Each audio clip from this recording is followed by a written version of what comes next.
Hi there, welcome to a focused video in dealing with struggles and PTSD, the fears and the positives when around a partner, a different individual who displays certain traits and behaviors.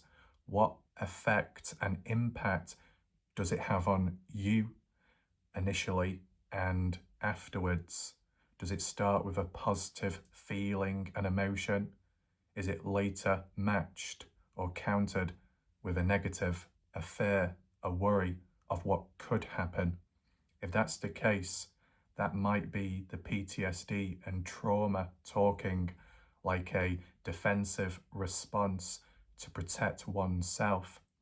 But what that can lead to is a crossroad of being stuck in the past and also fearing in the present. But this video is to shine light that even in the darkest areas and moments, there can be positives. That your trauma response, there are positives from it.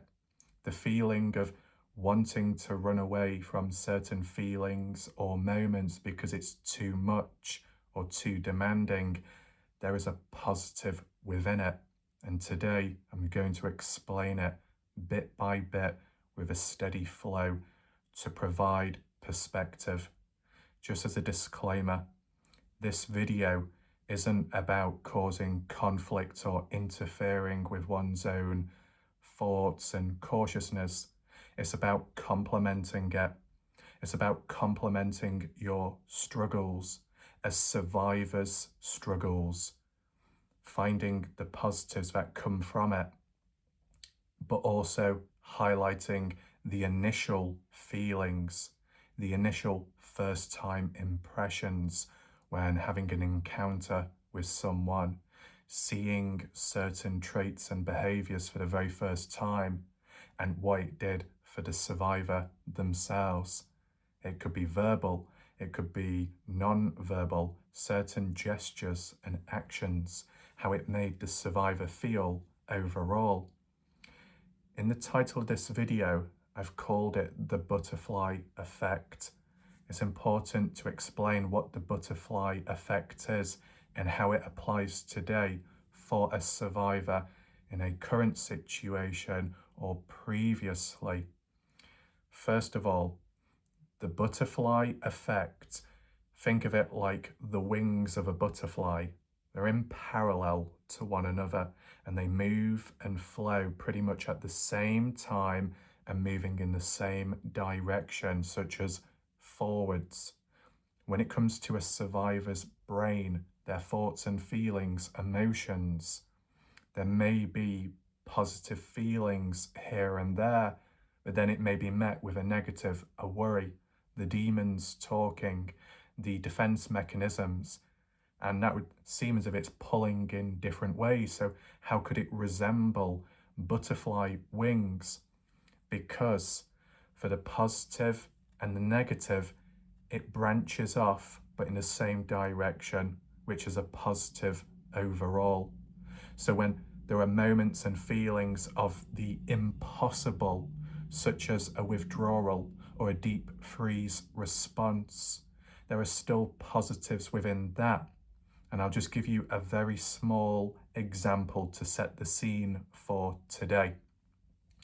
When it comes to a deep freeze, clamming up, isolate, withdrawal, it's done as a means of protecting oneself and possibly the survivor protecting other people to avoid their darkness consuming or dragging down the partner, a friend, etc. The positives that come from that is protecting oneself. That's a good trait to have. It's a good defense mechanism.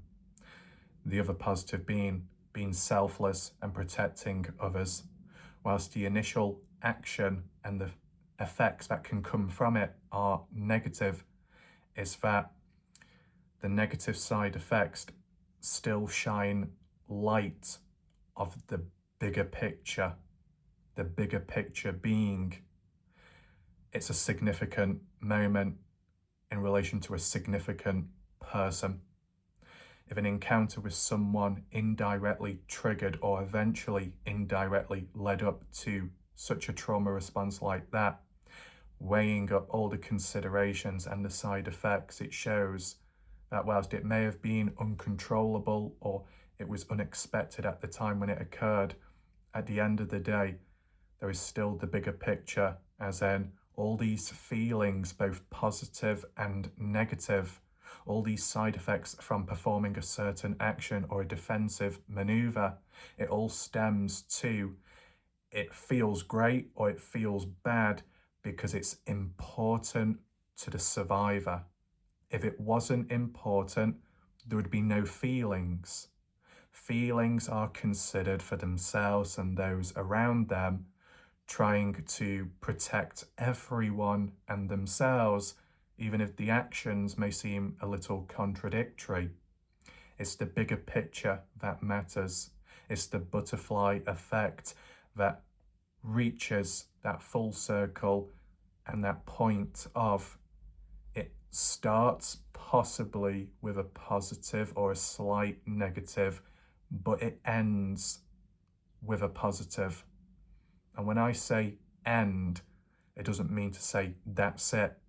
It just means to say that how it feels in the moment, for example, if it was good, it can remain that way or return back to that positive. And the negatives and the darkness in between are valid and understood, but that doesn't define the future onwards. Okay? As said, I will explain it bit by bit with the more real examples and when dealing with a partner too. See, the importance behind this is how it can be applied. This video can be for, of course, a trauma survivor, a person with PTSD or even complex PTSD. If a survivor was in a functional freeze, a low episode, a deep freeze, a system collapse, no matter where a survivor is, this video should and hopefully be able to reach them. So I'd like to say shout out to anyone that does watch this video, whether it be passively, in the background, whenever. If anyone does find this video, it's much appreciated if you're able to watch. And just as a heads up, if at any point it gets too much or too full, you can always pause the video, take a break, get a drink, stretch the body. You can even return and resume watching this video on a different day. You can watch it as many times as you like because this video isn't going anywhere. You'll be able to find it available in the psychology playlist along with all the other videos that I have made in regard to PTSD, complex PTSD, trauma, and much more. That playlist can be found top right corner of the screen where the eye symbol is up there. If you click on the eye, you'll get a drop-down menu box and with the odd loose video attached all in one place, okay? What I'd also like to add on as a disclaimer in regard to this video, that when it comes to the feeling of love, being loved, wanted to be loved, and how it's reciprocated and more so shown by the other half, the other partner, is that love can be timeless, that it doesn't have to have an expiry date, that your encounters, whether that be previously, whether it be currently, whether it be somewhat hanging in limbo or in the balance, even if there is a split, there is a separation, there is a form of silence over a period of time or months, whilst it may feel hopeless, what's most important to acknowledge is the contrast and comparisons to the past. That for a survivor, they may carry the past with them like a weight, such as a past bad relationship with a bad ex-partner. Those feelings of longing to be loved and those feelings of wanting closure, so maybe a chapter can close and a new one can open up with a new partner, or to find a new partner if it hasn't happened already. What's most important is the past significant enough to carry the weight on the shoulders of the survivor, the thoughts and the feelings. That didn't expire, but it's understandable. Seeking closure and wanting to be able to heal from the past.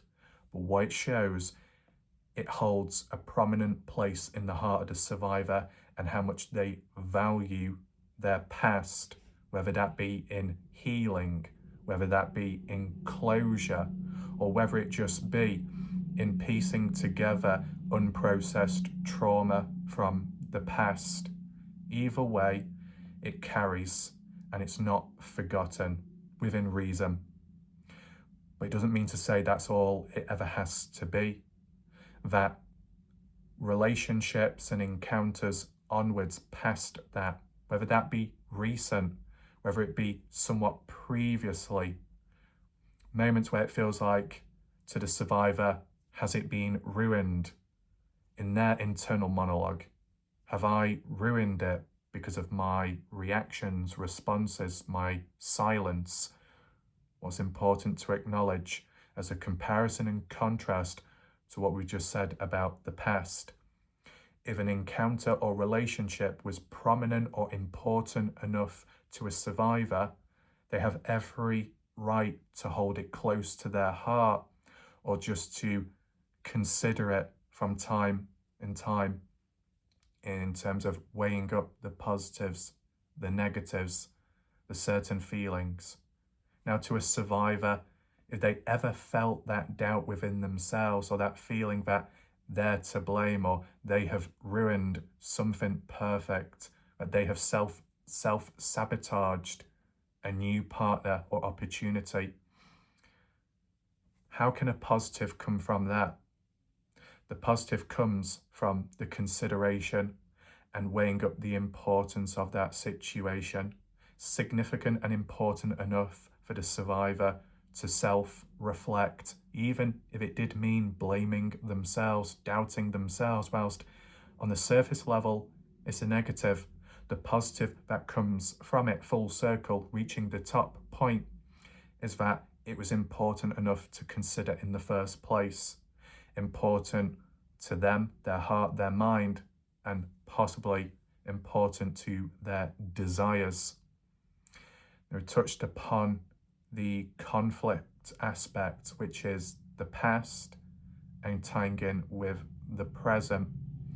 This video is to help create distance and separation from the two in order to allow the survivor to breathe and just to consider, weigh it all up.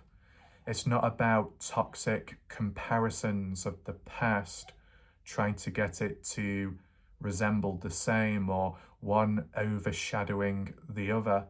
It's about being able to separate the two in halves in order to make a possible conclusion or reach a point in true understanding of what the survivor wants, what they hope for, and if they have received it at some point, and how it may have caused different reactions within one's own mind and body.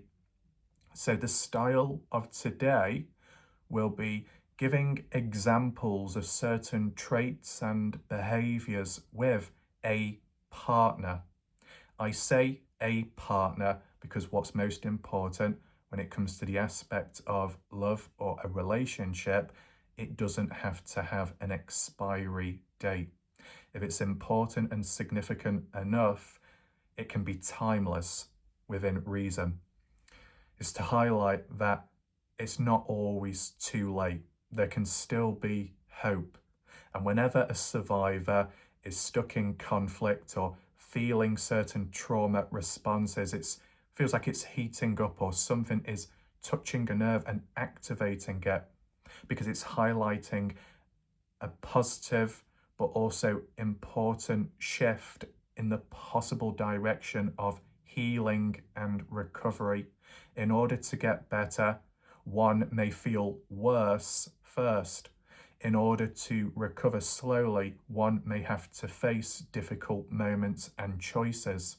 But this video is here to alleviate some of that stress and some of that pressure, to allow the time and space for the survivor to think and reflect, but also to give back that power to you. You have the choice to answer or not, but you don't owe me a direct answer from this video. If you want to write it down on paper, your thoughts or feelings, you can. If you want to answer certain questions, you can do it in here. It doesn't have to be expressed loud, because all that matters is you and how you feel and what you have encountered. Passively, this video, whilst it helps separate the darkness from the light and the past from the present or so, it can passively help in identifying what didn't happen or what wasn't good enough, as in a past bad relationship. If one was to weigh up new encounters with people, or what's on the horizon of what a survivor would want and how they would react to certain situations, it might put in place a better understanding of how the past differs and what the survivor truly wants and feels that they're deserving of. So if at any point there is like resistance or it feels too much, there is always that alternative outlook, and that's the form of role play or third person to help bypass any resistance or any demons that talk inside of the head. And what I mean by that, it kind of ties on with my recent videos, and you'll be able to find them in the playlist up there. The last video that I did was from the mindset of loving someone through trauma, loving an individual that may have struggles, that their struggles, their PTSD doesn't define them and doesn't deny them of being loved, that there is still a way around it. Now, I used my opinion and perspective there, not to represent everyone on this earth, but just to give insight on how, if in a situation, how the other half would react and possibly think towards the survivor who may not know what's going on in the other person's mind. Other videos previous have been from the mindset of a trauma survivor, what they may go through and how they may feel. Today's video bridges the gap and comes full circle itself, combining the two together as well as the past, and all in one, but done at a steady pace. Okay? So I do apologize for the length of this introduction, but I just wanted to make it clear enough so it's easier to understand and to process along the way, because as said, with the negatives can come positives because of the overall significance of the situation. To resemble how significant and important it is, the length of this introduction to really highlight it within reason. Okay? So, if there's any other little details along the way, I will add them in, but it's probably best that we begin now. So if you want to breathe, relax, do whatever that makes you feel most comfortable. Whether you want to get a pen, paper, or save that for later. What matters now is just a time of reflection, perspective, and or a scenario of desires and reactions from how a person may feel. Okay? So, one of the first examples could be a certain trait, behavior. First time encounters with a partner. As I said, a partner, and how it makes the survivor feel. Okay? So, when it comes to meeting a new person at some point, how did they make you feel? As in hearing their voice, their natural, raw voice, the first time they called your name, the first time they mentioned you in a sentence. How did you feel when they were talking directly with you? What was it like when having that first conversation, whether that be over the phone or maybe face to face, or even simply through a voice message or voicemail? What effect did it have on your brain, but also your body? The certain tone, pitch, and frequency of how they spoke to you, the pacing of their voice when they may have been describing how they are or things that they've done, or asking questions about you within reason. Was the tone, the pace, and the frequency a calming feeling? Did it make you feel welcomed with warmth through vibrations and frequencies? Would you say it had a deep, profound effect on your body, to your heart beating, your eyes, to your lips, and internally? That overall feeling, was their voice electric? Did it send any signals down your body or up your back, like tingles or shivers? Any forms of excitement when hearing them referred to you, maybe praising or saying kind stuff? That, yes, messages or text can carry weight in words, but not with the same emotion as a person's voice. When it came to hearing them talk for the very first time, how did it feel? As in, was it what you expected? Were you surprised? Maybe taken back by it? Did their voice bring and carry peace? Did it carry a form of certainty and maybe a level of weight, but not holding you down, but more elevating yourself, allowing you to hear their words, to connect, to possibly relate?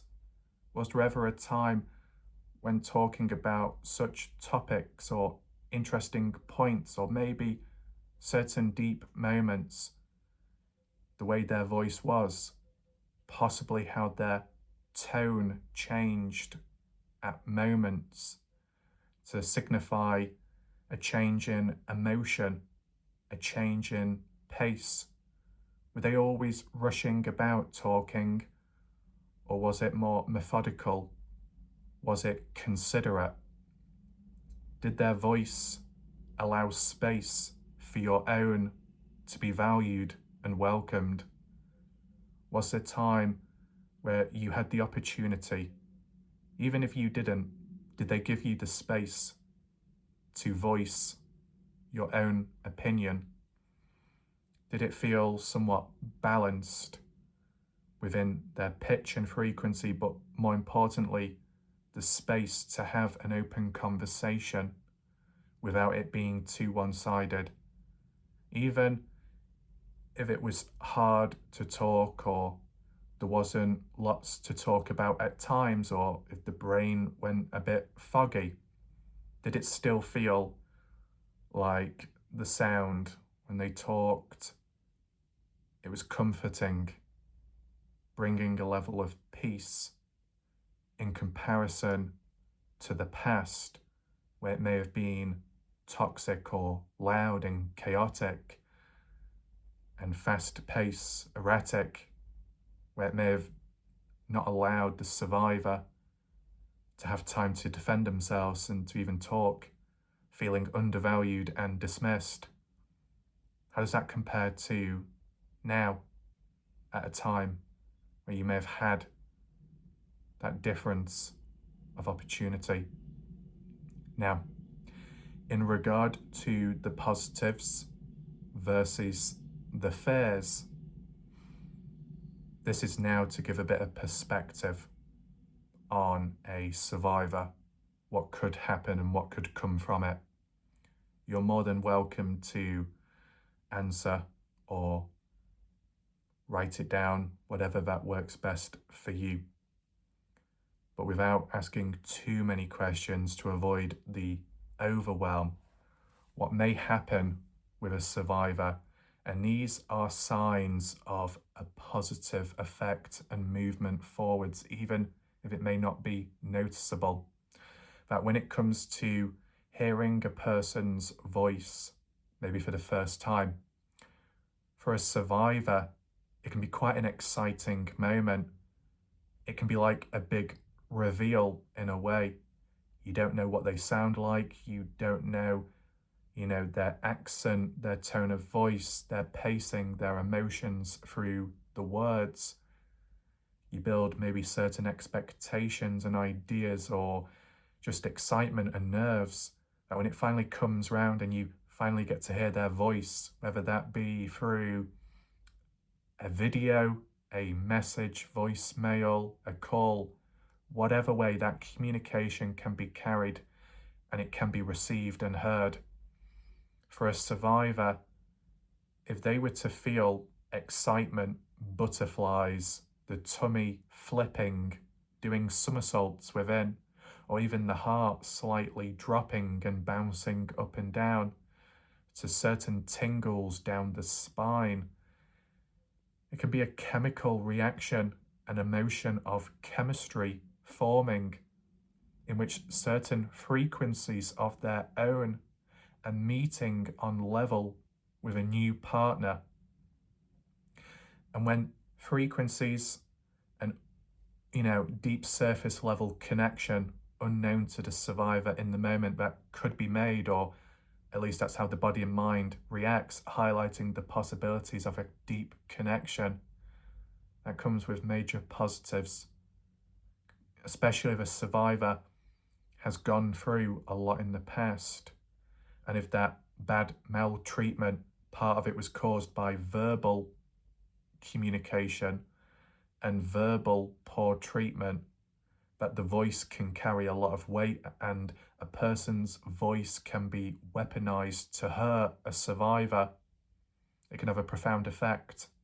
So if a survivor ever finds themselves in a situation with a different potential partner and the voice connects and makes them feel something they've never felt before or in a long time, that could well be a huge positive of a deeper connection forming and a bond in a healthy way. But within reason, there can be moments where butterflies could be nervous reactions and certain tingles could be the hair standing on its own upon the skin because of that anticipation of their voice sounds great, but will it ever be used against me? Will it ever be weaponized the same way as it was in the past? That's what can create the tension, the fears, the worry of the what ifs. And sometimes if the positive comes first, like a honeymoon phase, it can be greatly overshadowed by the fears, the negatives, the demons talking within. But that doesn't mean the candle has to go out. It doesn't mean that's the end, or it consumes or defines it for the future. What it means is the butterfly effect takes full form. The initial connection, buzz, and excitedness within is a strong positive emotion and attraction to that newer partner. And the fear of the voice being turned into a weapon just shows how much the survivor values a person's voice, because it's the form of communication and getting points across. That one's voice and another is the way of bridging the gap and forming a relationship, whether that be to a survivor or just two people simply coming together. One's voice can carry a lot, whilst actions speak louder than words to a survivor who may be tense or cautious and protective of themselves. The voice can come first with higher importance and significance because the voice itself is the action. The action too, in comparison, what happened in the past. The actions of a previous partner's voice was the weapon that hurt the survivor. Will it be the same way this time round? And within reason, it's understandable why a survivor would consider it. But the overall positive is, through feeling emotions attracted to worrying and fearing the worst case scenario, overall, it shows how much of an importance a person's voice has on a survivor in being understood, being spoken with and not spoken at, a communication, an open channel to share, to get close, getting close through words, because it's the words that can carry action in its own right. It just shows how much the survivor values it, that concept within a partner. And that's what matters. As we said, positive or negative emotions are good. It shows movement, it shows consideration, it shows life within. It shows whatever the survivor was hurt by in the past, it's not taken away from their hunger, their thirst, and what they want. Sure, it may have made them more cautious and worried at times. That's very normal. But it's not taking their light away. Even if they feel they've lost parts of themselves and what they value, it still shows within them when it comes to the crossroad of positives and negatives. That's why it's so important, and that's why it's really positive within a survivor in a situation like that. Now, moving on to a different example, maybe moving on with a certain timeline of meeting a person. So whilst you may have heard their voice for the first time, in terms of appearance, how they looked, and then tying on with how they looked inside, metaphorically, their personality. What effect did it have on you when there was a time where you got to see them, whether that be in person, whether that be a photo, a selfie, some kind of online digital content in which you had the key, the access to seeing it. The moment you clicked that image or enlarged the person's profile picture, the very first time they sent you a photo within reason, or if you were viewing content of theirs for the very first time, what impact and effect did it have on you? Seeing the skin to the contrast, looking at the hair and then deep into the eyes, looking at the lips, the tongue, the teeth, if a person was talking or moving in a video, for example, posted online. Having that time to view it at your own pace without anyone else knowing, looking at a photo of them the very first time and in private, having that space to do what you want without anyone else knowing. That raw moment when you got that opportunity and there was no one else around, nothing else to compare to. How did it truly make you feel when you saw them for the very first time? like a photo? How did it make you feel when you stared deep at that photo, looking into their eyes? Did it give anything away? Did their eyes show a form of purity or possible hope? Did their eyes convince or tell a possible story of truth and honesty? If it did, how did that make you feel? Was it a level of comfort?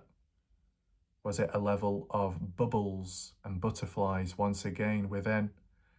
Because besides attraction to a person's voice and tone, were you ever attracted to a person's appearance?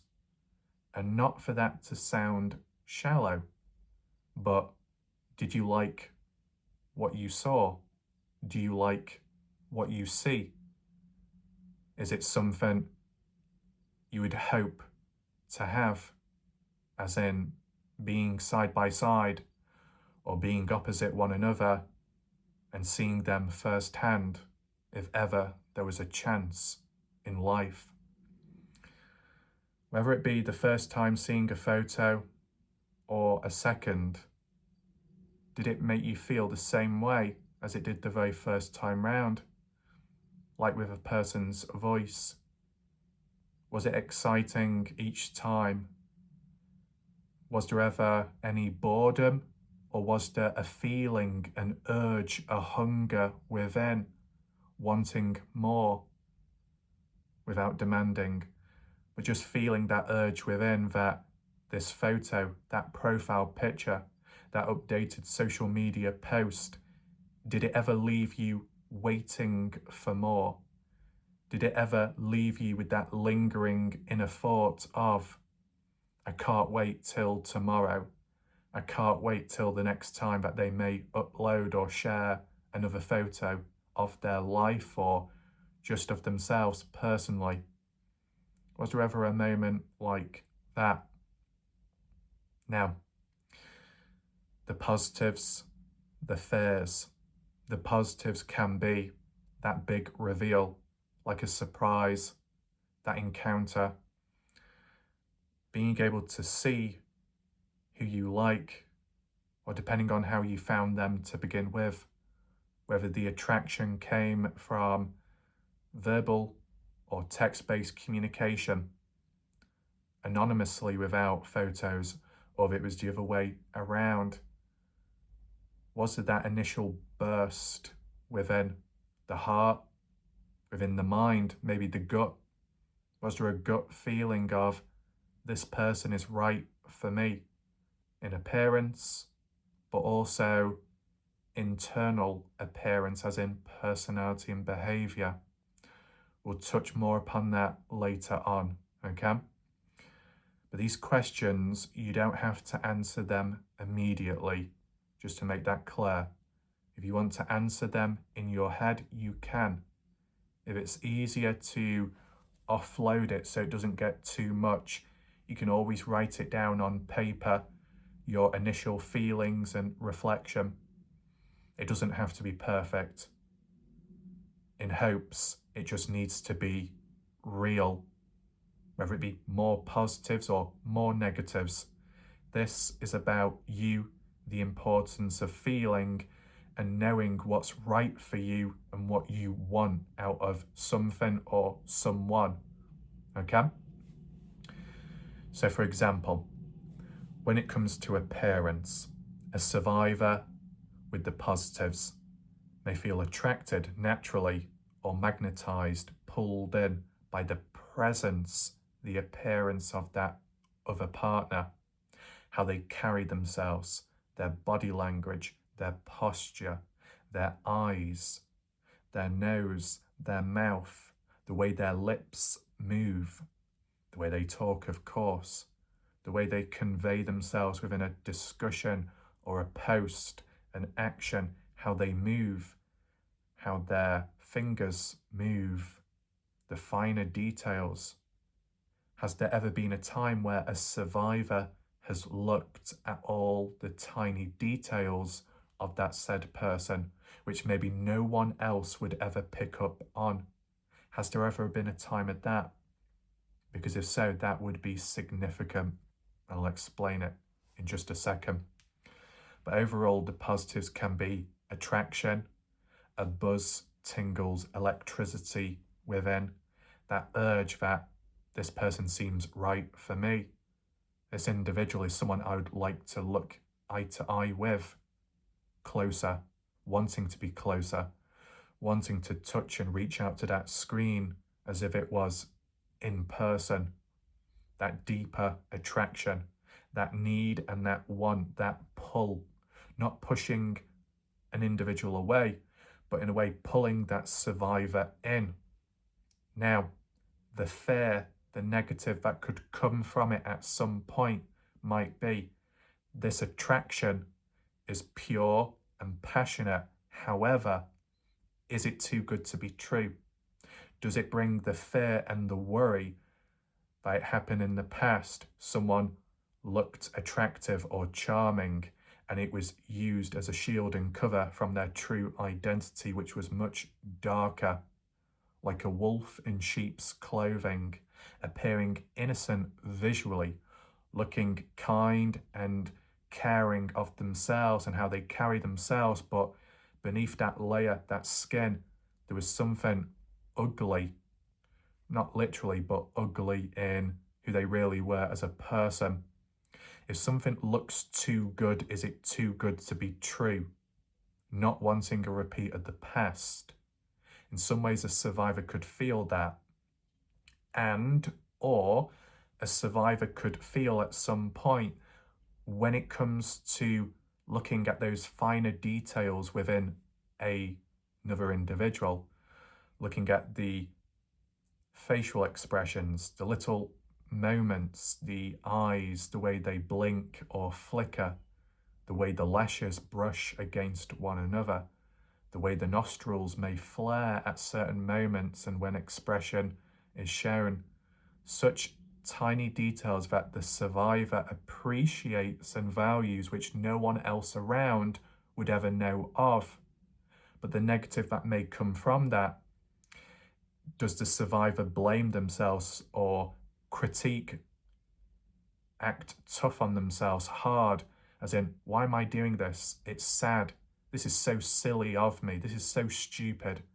A survivor should never be ashamed or feel guilt for checking the finer details of someone, such as appearance. It shows that they've got a good eye for detail. It shows a survivor may know what they want or value.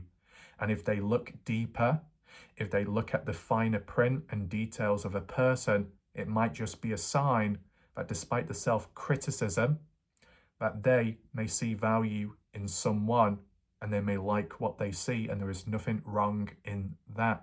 A survivor should never feel guilty or feel shallow if they like what they see, if they want more of it. It can be a contrast to how they were made to feel in the past by the hands of a bad partner. There's nothing wrong in wanting something or someone and then looking at the smaller details, evaluating it all in silence or privately. By spending that extra time scanning, whether that be for threats or scanning for the positives within that individual, appearance-wise and internal appearance, shows the survivor is spending that time to check, to validate for themselves and reach a conclusion. With an important decision requires time. If it was rushed, may not be the best outcome. If it's important, it takes time. So for them to, not literally, but eye the person up, shows that there is something behind the scenes. There is something within the survivor's mind that is pulling them in, despite the worries and the fears of, is this too good to be true? Is it a mask? Is it pretend? Something may have happened similar in the past. That attraction is more powerful than the fears, because the survivor may still be present or up to a certain point still looking at the finer details within a person's profile picture, their face, the background, whatever it is, because there is value within what they see and importance in decision making. And all of that is a positive. Why? Because at times a survivor in the past may have been stripped of having the right of making decisions or reaching a conclusion. They weren't allowed that time to think. But if they are now, or they demonstrate it now, or they have done at some point, that's significant in a positive direction. Should never be forgotten. Now, when it comes to kindness and words, like with a partner's voice, how did that make you feel? The first time you got a glimpse of that new encounter, that person, that partner, that potential, when they were kind to you, how they treated you, the words and sentences that they used, whether that be poems, whether that be paragraphs, whether it be descriptive language or just simply compliments describing you or how they think and feel about you, whether it be the first time or onwards. When being on the receiving end of words and descriptions, how did it make you feel?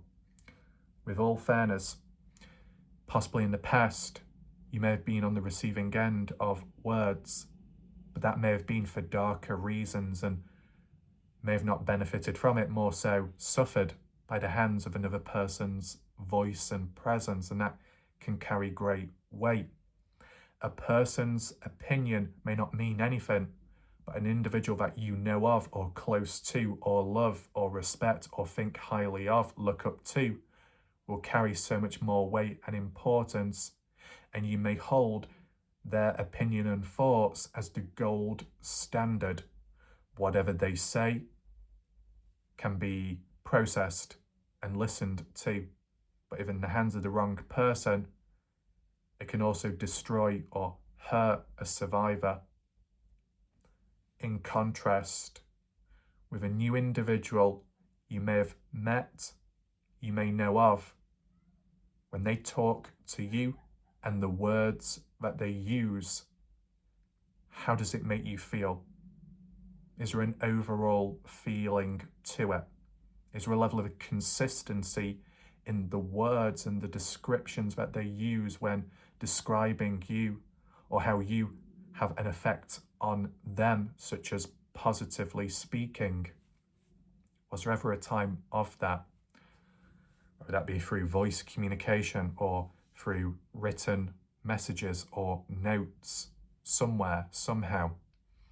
How did it make you feel overall? And within the brain, was there a level of resistance or was there just a level of acceptance? For a survivor, there may be sometimes resistance, finding it difficult to accept compliments, whether it be because of their inner reflection of themselves driven by the past, or they feel they can't reciprocate the same love, so why should they receive any to begin with? Has that ever been a case for you where what was said was from the heart of another person? It made you melt, or did it? But was there a barrier in being able to share back, or a blank within the brain? Was there ever a time where such words and compliments and kindness made you melt? The melting feeling within, where your heart and brain goes to mush, where you may have felt like a puddle, a mess, but not in a negative way, but in a relaxed, disarmed, open way.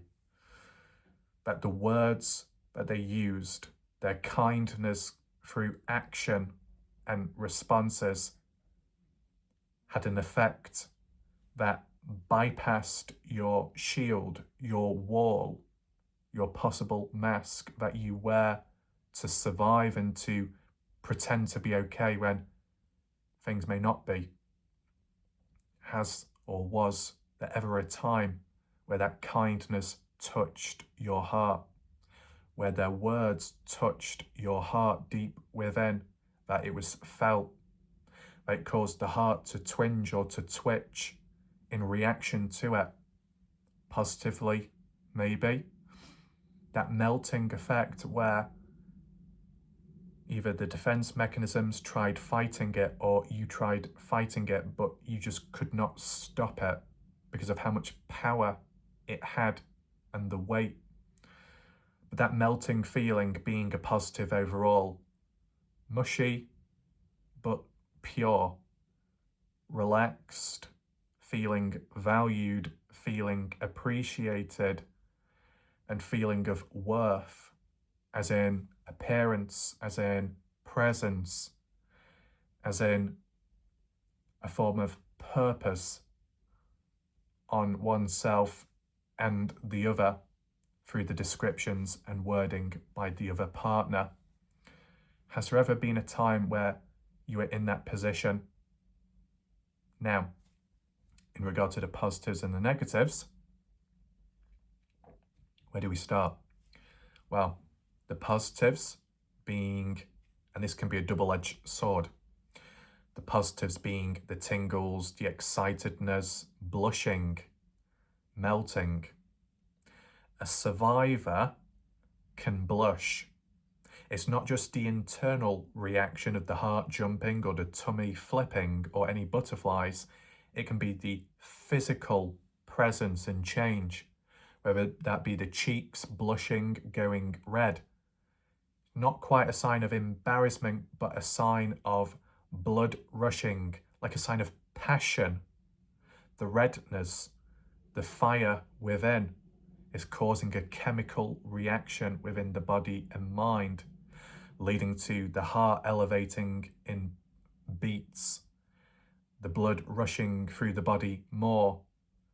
For such a biological and psychological reaction to possibly happen in a situation like that, all through the words and the kindness of someone, clearly shows it has a profound impact on the survivor. And no matter the wall that has been built up from the past, no matter if the survivor feels dead or they've lost a part of themselves, that heart within wasn't truly taken by a bad partner. It's still deep inside of the survivor. And why? Because it is ever a time where a survivor feels a sudden or a rapid or a brief surge of positive feelings within by the actions of another individual, is a sign of a positive effect and a positive bypass of all the defenses built around.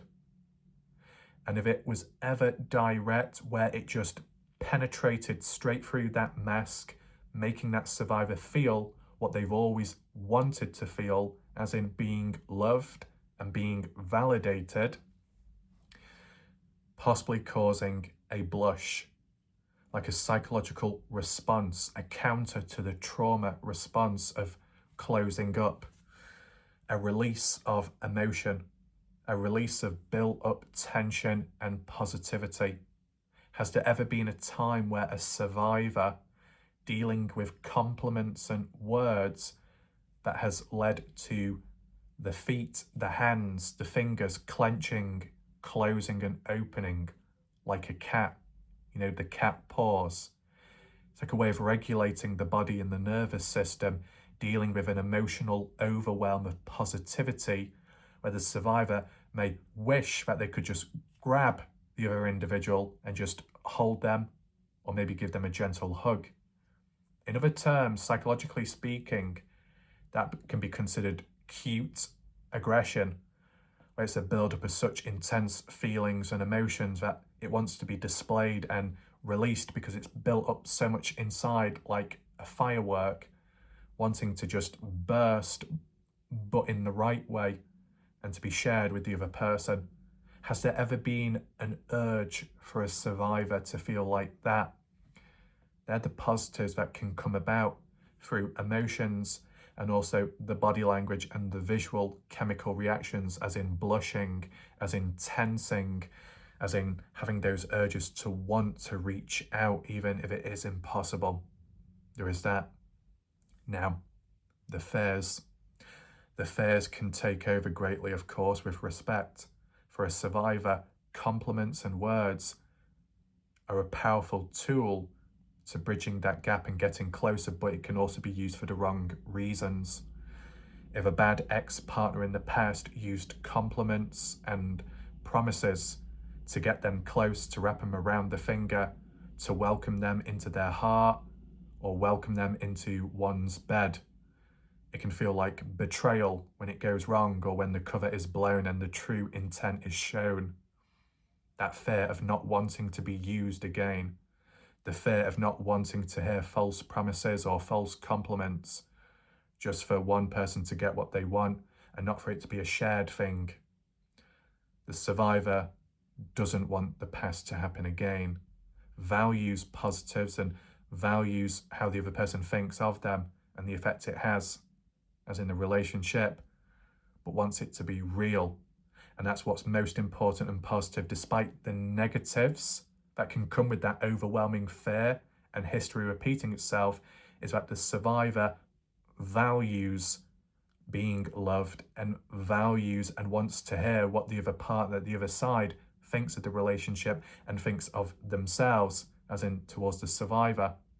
The survivor wants to hear what the other partner thinks about them in a genuine, real way.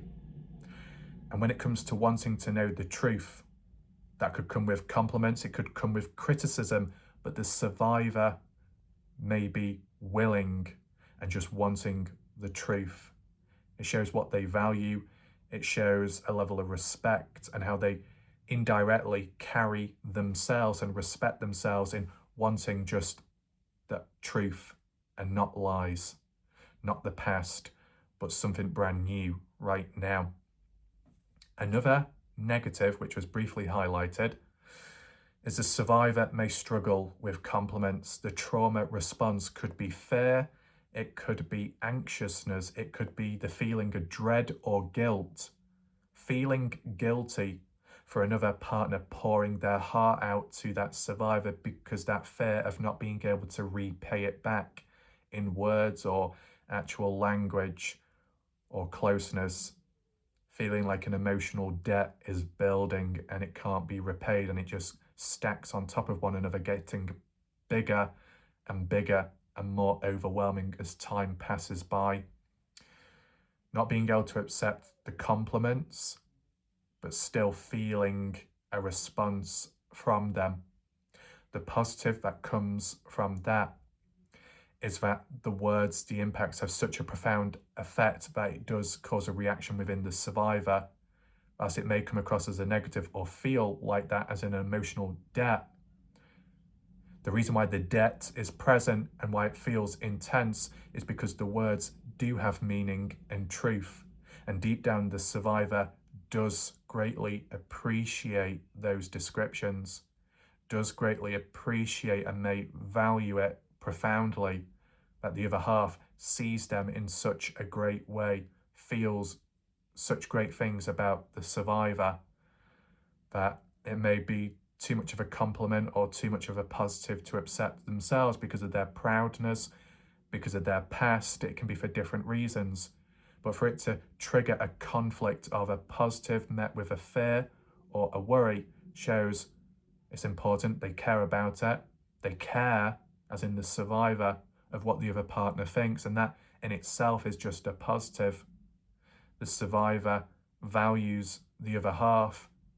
It shows that value and what's important in life or a relationship was never taken or truly damaged by the hands of a previous bad partner. But as much as a bad partner may have set certain feelings as a measuring stick for the future, the survivor still considers and feels other people's words and descriptions about themselves, and where it can lead to. The resistance and denial of compliments and kindness can reflect back on what they feel deserving of and what they don't feel deserving of. The positives that come from that is that what they fear or what they feel uncomfortable with is deep down what they likely want and truly appreciate. That if they didn't feel deserving of it, or if they didn't want it, then they wouldn't consider the conflict of not feeling deserving of it.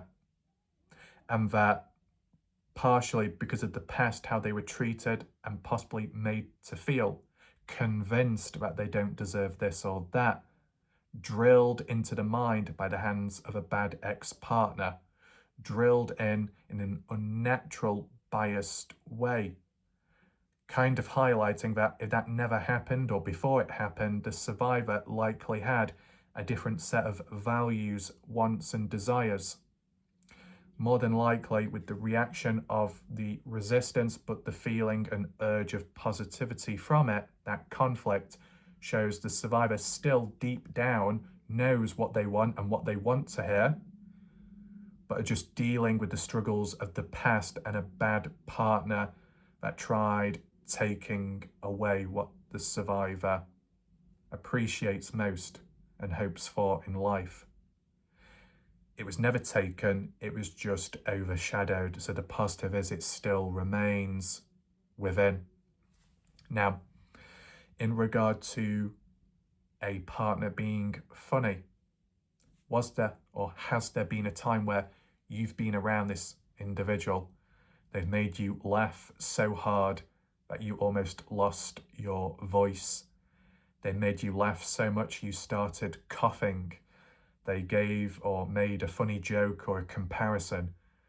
They were so random and unpredictable with their words and wit, their fast responses, their timing in words, their accents, their sounds, if they were messing about, impersonating someone, being creative with humour, maybe even using dark humour, finding funny moments at dark times, turning a dark moment into a light or slightly light-hearted moment, or even seeing it from afar, where that individual in general was turning a dark moment into light-heartedness to push through it. Was there ever a time where you felt that your tummy was hurting from laughing too hard, or that your vocal cords or throat was slightly tensed up from at first holding back the laughter to then just letting it all out? Maybe finding it hard to breathe because of not having enough time to breathe because of it being so funny. Through words, even just body language, behaviour, movement, facial expressions, how they presented and carried it themselves. Was there ever a time where it wasn't a dry moment, where you did feel entertainment and entertained? You weren't laughing at them, you were laughing with them. Was there ever a time where you were in that position, where you were made to feel that way because of the naturalness of how funny they are or were? You know? If so, the positives, the fears. The positives can be a survivor may feel light. They can drop the armor. They can drop the weight of the world. They can be distracted, but also entertained for once. That now that weight that's gone, and they can just laugh. Laugh without guilt. Laugh without shame. Have a good time or just a good moment. Being more themselves. Being what they want to be. And not feeling any consequences for being their true self. And being allowed to be who they want to be and laugh and joke without any judgment because you're the person about is light-hearted, open-minded, and has a good sense of humour. That survivor may have a sense of humour themselves, but maybe it was locked away or lost because of the dark past and how serious things got. That despite that PTSD, OCD, survivor's guilt, any health-related issues, that despite all those supposed barriers and struggles for one moment in one's life, all of that went away. and a person could just laugh, joke, have a good moment, have a good time without being restricted by the usual difficulties in life. If there was ever a time where a survivor was able to feel that they could be supported but not without the obvious, that their weight could be taken off just for a moment and they could feel themselves. If there was ever a moment where that other partner, that new person, was able to allow the survivor to laugh, to joke, to respond back. You know, if the newer partner was able to be cheeky or make jokes, but the survivor was able to give it back in a light-hearted way, whether that be insults, whether it be swearing, but not in a malicious way. Such an environment where, within reason, no holds barred, but without consequences, without pain, but more so just laughter and feeling full, feeling a burst and release of tension and feeling that energy, that spark within, having that chemistry of being able to connect with someone, to give and take and to receive. Any other feelings of not being able to reciprocate in kindness or love, but being able to have that place to master and to give back in lightness, without darkness and without expectation, just that natural flow. Was there ever a time of that? The positives that a survivor may feel from such actions like that is feeling light, feeling relaxed, being able to just be themselves and who they've always wanted to be without all the consequences. Finally, that weight taken off can make the person feel comfortable, relaxed, welcomed, invited and involved within a joke, involved within a funny discussion, and not just put on the sidelines, not left out, but involved within the fun, the activity, whatever that may be, such as verbal or more physical, depending on the situation and examples. But beside those positives, the fears that can come from it is the hypervigilance of, are they making jokes at me? Is there an underhand or a dig at me? Is it a negative or a criticism aimed at me but masked as a joke to bypass it? Are they being funny with me, or are they being genuine? Are they trying to make me laugh, or are they trying to hide an insult within a joke to get back at me? Are they doing it in a controlling, manipulative way? Is there an undertone to it? Is there anything within between the lines that read differently? That the joke and the laughter is more so used as a weapon to hurt me without me even knowing? It can lead to a survivor overthinking the situation and looking for hidden meanings which may not be there, which can be exhausting, tiring, and it can turn a natural, positive, funny moment into almost an interrogation or detective work, but mainly done to regain that control and power of themselves and their own respect, because jokes being aimed at them in a nasty, malicious way could be similar to what a previous partner did in the past. Those sly jokes, those sly digs, sly criticism towards the survivor during positive times and good moments and fun times and gestures and gifts and love which has been provided by the survivor back then. Yet the bad partner always found a way to put them down, to insult them, to belittle them, and maybe done in a manipulative way to get away with it by masking it as a joke, by masking it as something else, with the true intent being hidden. The survivor may have gone through that. They fear it may happen again, that a positive gesture could be hidden with a deeper meaning and used to harm the survivor. Not wanting a repeat, looking at it with a finer tooth comb, but it kind of takes away the fun it brings back in the seriousness and the tenseness of the body, and it should be a fun time. It should be a relaxed moment, but understandably, what a survivor's gone through, they want to be safe, and that's what's most important. But the positive that comes from scanning, hypervigilant, looking for deeper meaning, is that they actually value and respect themselves.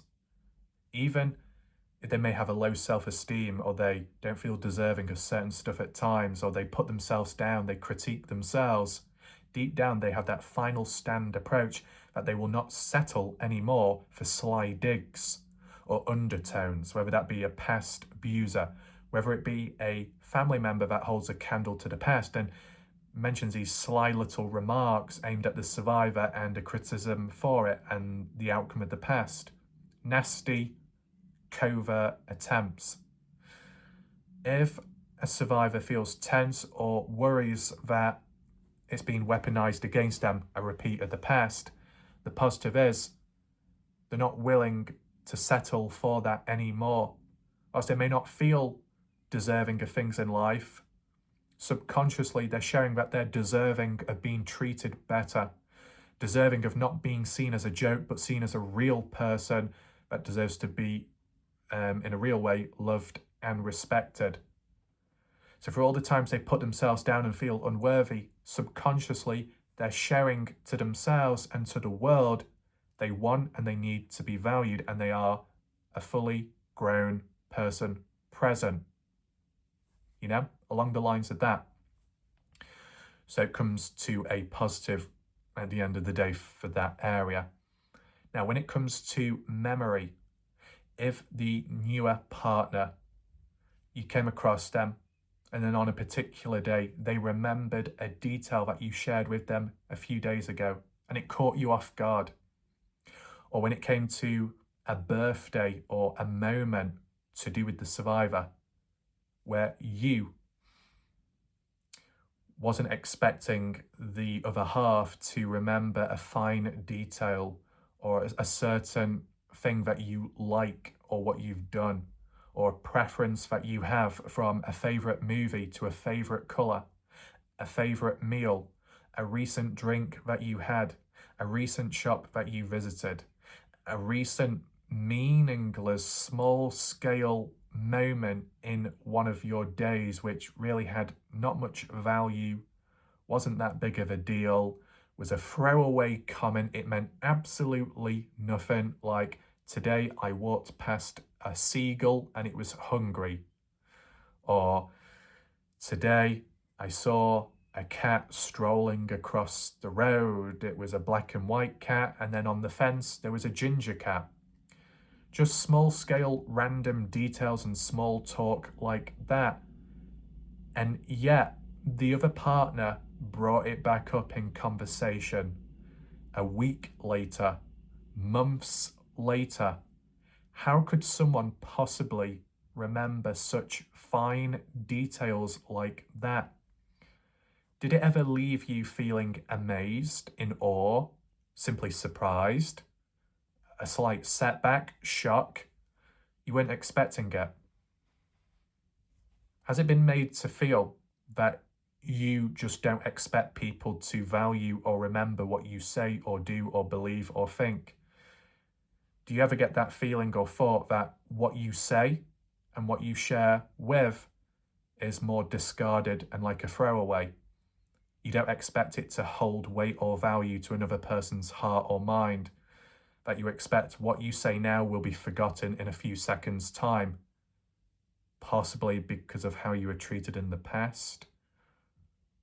The contrast of what was valued, what was remembered, a far cry from the past, as in, it just didn't happen. Times back then when you shared openly, whether that be emotions, whether it be vulnerability, whether it be intimacy, or if it just be what you need to do. If you've got an appointment, you've got to go to the dentist, you've got to go to the hospital, you've got to pick something up from the shop, you want to go on a walk, you want to do something with the other person. You're ready, you're prepared, you got the clothes ready, You're dressed up, whatever that may be. Some people say dressed up to the nines, but why should you be dressed up to the nines when likely you're a 10? So you're all ready, yet they're not. Their response, oh, I forgot. Oh, was it today? Feeling undervalued, underappreciated. Not valued because if you were, they would have remembered. They would have made that effort. They would have tried, yet they didn't. That contrast to the present of where this time you just weren't expecting much because you've been conditioned to feel that maybe what you say, what you do just isn't that important to someone else based on the past. Yet this time round, this different person did remember the finer details within you. Beside you yourself possibly looking at the finer details within the other person, like appearance, that they at some point have mentally remembered the finer details of what you like, what you value, what's important to you, and even the tiny, minuscule things which you might forget about yourself. Yet they're the ones to remind you.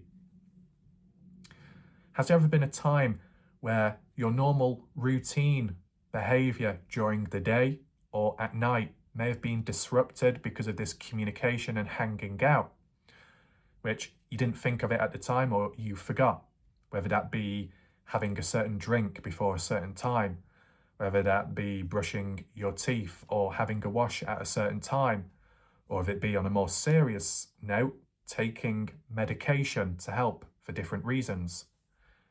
Has it ever happened where you forgot and yet they were there to remind you? Not in a controlling way, not in a robotic way, but in a caring way. They don't want you to disrupt your own routine. They don't want themselves to affect how you go about stuff daily. They want the best for you, and if certain actions or routines which help you, if they're not done, they want to be there to remind, to prompt gently, because they don't want you to suffer. They don't want you to feel any side effects, such as not taking medication or not going to bed at the appropriate time, because they want to remind you of the time that you've had together for that moment, that day, or whenever. But they also value your own time, your own space, and maybe sleep time. Sleep is important, and for a survivor, very important to re-energize for the next day, for the next struggles or battles ahead, within reason. As good as the conversation or the flow is, that other partner reminds you of what's important and what's still present, like a routine, a thing that the survivor had told the other partner about, and it was in passing conversation. Yeah, it was remembered.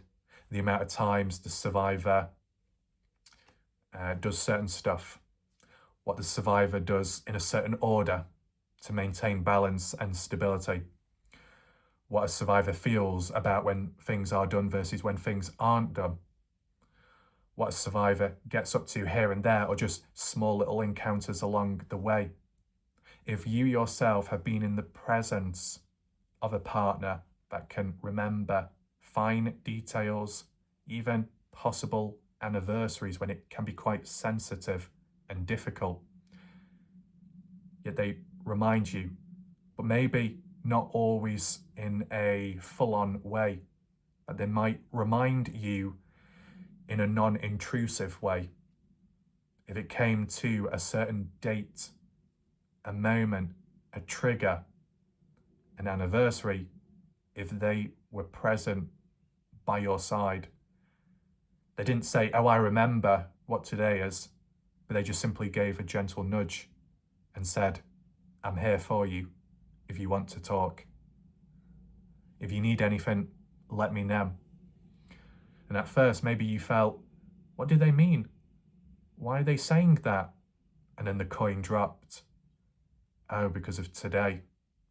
They know. They remember. They remember how hard I find it. You know, something like that. Was there ever a time where you were in that position and you were caught off guard? You weren't expecting them to remember, but they did. And they were present. And they were consistent. Has that ever happened? Now, positives and negatives that can come from that. The positives is being validated, being heard, being understood, and being remembered. For a partner to remember those details and moments originally would have required dialogue and communication, sharing certain things, small scale, big scale, meaningless and meaningful, surface level and deep vulnerabilities, and so on. That communication happening earlier on at some point. That in itself is a positive to the survivor, whether they feel it or not. To share such things like that must mean that the survivor at one point felt safe around that said person. And then for that said person to take it on board and remember it for the future, to bring it up as a form of comfort in a non-intrusive way, to bring something up as a gentle reminder to ensure that the survivor feels safe or continues on with what they need to do, respecting space, boundary, and one's own worth. The positives that can come from that is the validation that who they are is understood, and who they are and their struggles understood, meaning that they're believed in. And a survivor deep down wants to be believed in, due to their own mind at times finding it hard to believe how surreal things are based on what they've gone through.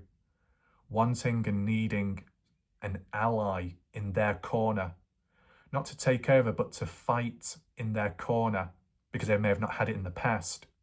And fighting in one's own corner is by being that supportive pillar and that gentle prompt in reminding and remembering the important times and moments which a survivor may not always remember themselves. Just that gentle support. It can make a survivor feel wanted and appreciated, because for another person to remember such small details, it requires consideration, care, and attention. And if it wasn't important, or the relationship wasn't important, the other person would have forgotten long ago, just like a previous bad ex-partner. Yet was it different this time? If it was different this time round, there's more to it. There's more value. However, with value can come risk. The slight negatives, more so the fears, can take over. The fears of, if a person has a good memory, it could correlate to a form of intelligence. And a person that has a good memory can also remember the bad things, can also remember the mistakes, the mishaps, the failures. For a survivor that may not feel perfect and may feel broken, may convince themselves they don't deserve anyone and they can't give back, or at least that's what they think themselves. That doesn't define them. But in the moment, they may feel unable to perform, unable to be themselves. And when they do slip up, if they do forget themselves with something, they may compare themselves to the other partner. That comparison of, they've got a good memory, but I don't. How do I compare with them? How can I compete with them? When it comes to certain conversations or disagreements, not being able to defend oneself because of the brain going blank or not being able to think on the spot, but they can. It feels like there is a separation between the two, and that negative feeling of not being on the same page or level can create a form of intimidation.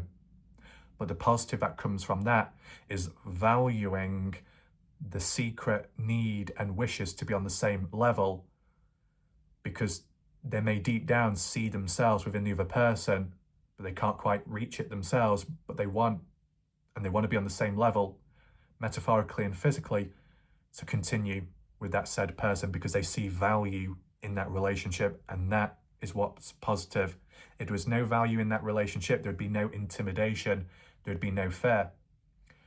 But in fairness, the other negative and fear, which can overshadow the positives and come about as a delayed effect, is that fear of, if the other partner remembers a lot, they may remember my mistakes and my failures and then use it as a weapon against me in the future, to hurt me, to make me feel bad, to punish me in the future. That if they ever do anything wrong and I have a go at them, are they going to use my past, my mistakes and my failures in this current relationship? Are they going to use it against me? So then I feel bad and then I'm more lenient and then I'm forced to apologize to them when they're the one that's hurt me in the moment. Manipulation. Intelligence, good memory used as a weapon against the survivor. That can be very scary and unpredictable. And if it's been done in the past with a bad partner, it can be quite a controlling time where it strips away the survivor and what they stand for, and when they're in the right at that moment, and yet they're made to feel that they're to blame for it, that they're the problem just because of a previous mistake, a previous small-scale disagreement, or just something that went wrong and it wasn't that major, but the bad partner made it worse than what it actually was to make the survivor feel bad, to put them down, when at a different point in life the survivor was in the right, but they were made to feel that they were in the wrong. Taking away their purpose, taking away their valid points, making them small. They know how it feels, the survivor. They don't want to go through that again. If there is a current situation, or there has been a current situation of the presence of a friend or a family member, a toxic person that holds a candle to the past or just has a good memory, that they can be quite sly in their approach and how they apply a good memory. With great power comes great responsibility, and a good memory is powerful in the right hands but dangerous in the wrong hands, and can be used to hurt, to break down, or to make a survivor feel less and feel worse. When it comes to arguments or debates and disagreements where the survivor has a point, they have the right to defend themselves and to make themselves clear that they are right about something, but because they can't remember, they feel they don't have the evidence to prove it. They put themselves down, or they're put down by the supposed intelligence of another that just has the memory. It creates an unfair playing field, but ultimately it shouldn't be like that in a genuine relationship. So despite the fears and the worries, the positive that comes full circle with that is when it comes to memory, the survivor appreciates the smaller, finer details just in general in life, but also sees the importance and care when it comes to how it's used, whether it be if they use it or if the other person uses it.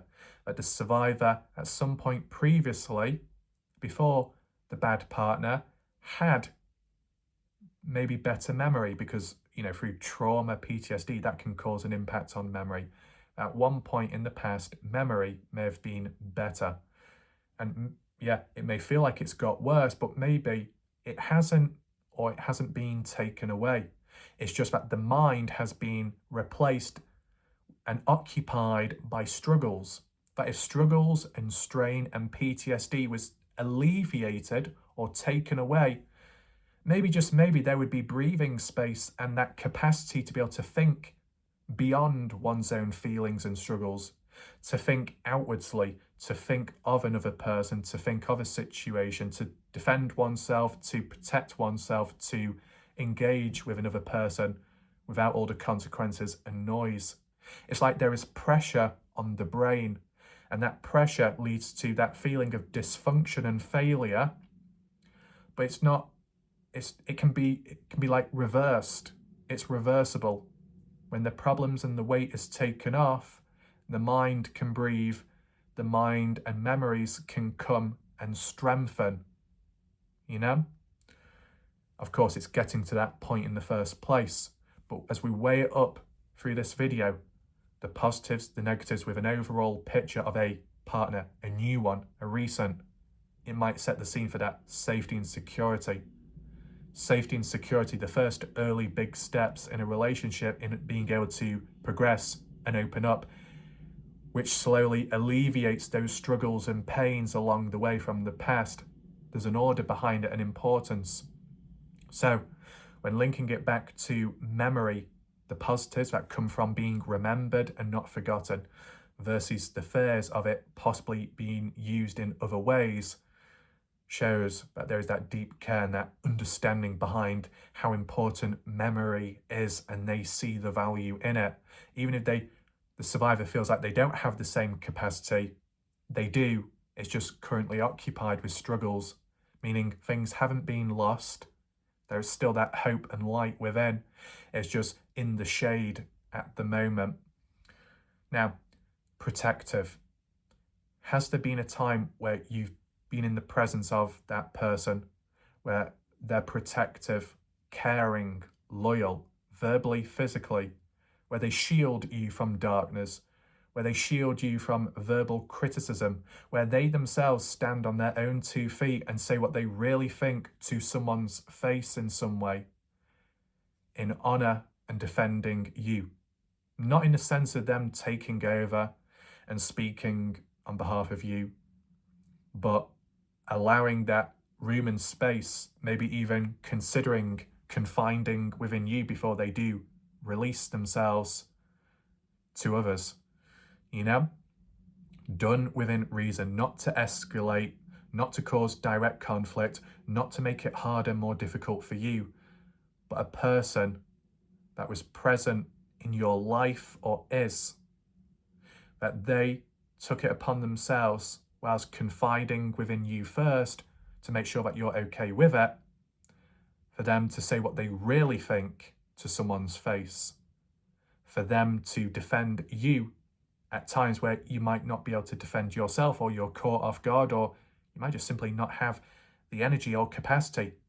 Understandably, there might be moments where you don't like conflict and you don't like tension because it causes stress and anxiety, and it may trigger the past because of arguments and all of that.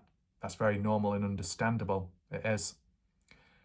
But was there a time, has there been a point where you felt protected? You felt proud of that person for how they conveyed themselves. You felt proud to know them. You felt proud and a full feeling within that you weren't discarded. You were protected and valued through words and conflict resolution, without them scrapping, without them fighting, without them getting hurt themselves, protecting themselves, but protecting you first, protecting your honor, protecting your integrity, protecting your own personality and who you really are. And most importantly, at any point or time, if they protected your heart when other people disrespected you. Has there ever been a time, whether that be face to face, whether that be online with the masses of people and trolls online, when people are unkind to you, when people directly or indirectly make references to you? You're kind, you're warm, you're welcoming, or at least you try to be, and yet people throw it back and act cold or unkind, and you can't quite understand why they're like that, but it really hurts. But then the person you know of steps up within reason and defends you and puts everyone in their place, reminding them of who you really are, reminding them who are impetuous and don't appreciate what that partner appreciates within you. Maybe to a point where the resistance and darkness changed their own ways because of that one presence, that one individual that made that one difference. In preserving yourself, avoiding escalation, balancing it out between your wants, your needs, your fears, your any anxiousness, being able to get the best outcome possible. Balancing out and maybe multitasking in defending you, protecting your own privacy, protecting your own stability, emotions within reason, but also them not holding back and saying what they truly think and feel, and defending themselves against darkness. That full package of being honored, being respected, being valued, being protected, feeling safe, feeling secure, whether that be a rush of adrenaline within, whether that be a spark of passion, thinking highly of that said person for defending you, feeling proud, feeling like you're a part of that battle but not getting hurt. Has there ever been a time where you were in that position with that said person, where they made you feel like the only person in the world, where they made you feel like the only person that mattered to them, and so on? Now, the positives that come from being protected is deep security and deep protection, something that they didn't have back then in the past, what may have been taken away. The world possibly seen or felt as a scary place, internally and externally. Being in busy or crowded places, not feeling quite right by oneself, but the presence or the potential feeling of being in the same room, being side by side with that new partner where you felt proud and honoured to be by their side, or more so that urge, despite everything, you wanted to be by their side during that conflict. You wanted more so to shout yourself, to reverberate like how they do when defending you and you defending yourself, but being able to have that urge where through that protection and that safety, you feel safe and secure enough to stand on the balcony and not behind the partner and be protected. You can stand side by side and face that darkness and resistance together, but you're still feeling protected despite being at the forefront of it all. The possible triggers ahead, the possible darkness ahead, the scary things in the world or in life or in busy, crowded places, yet there was at least that urge, that consideration where the survivor felt, I can face the world together. I feel certain powers because of their influence within reason. That strong psychological, emotional overhaul of emotions can be quite comforting and positive, encouraging and motivating in a way. Not literally, but metaphorically helping the survivor pull themselves out of a shell, or helping themselves grab and claw their way out of a sinking feeling because they see that value, but they see that hope, they see that safety which they've never had before, but always hoped to have. And now there is a chance. The fear of protectiveness is the fear and worry of, whilst it's a good, kind gesture right now, will it stay that way or will it escalate? Will it get to a point where that protectiveness leads to a form of suffocation, as in control, where maybe in the past with a previous bad relationship, at first there was protection, or that's how it was described as, used as an excuse by the bad partner that used methods, verbal and physical, in controlling the whereabouts and movements and patterns of the survivor, what they do, where they get up to. The survivor questioning it, and then the bad ex manipulating and saying, oh, I'm only doing it because I care. I'm only doing it because I want to make sure that you're safe. To the survivor, that's sweet and kind, but it's done for alternative reasons. That slow, methodical process in taking over slowly every part of that survivor's life, socially, physically, financially, etc. What's seen first as a positive trait later becomes consuming and over the top, like a compulsion, an obsession. It's not natural anymore. It's not done out of love, it's done out of control. It's done out of deep-rooted insecurities within that bad partner.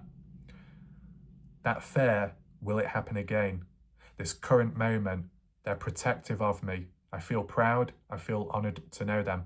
Their voice, the way they talk and the way they describe me. But as good as it is, I just fear that it won't always be that way. I fear that, will they get more controlling, more restrictive? Will it feel like the walls are closing in on me where I can't breathe again? I can't go through that. I just can't. That's how it could be for the survivor. And that's understandable. That fear. but the positives that come from that, the positive and the negative leading to a positive overall, the bigger picture of knowing and hoping for that security through being protected.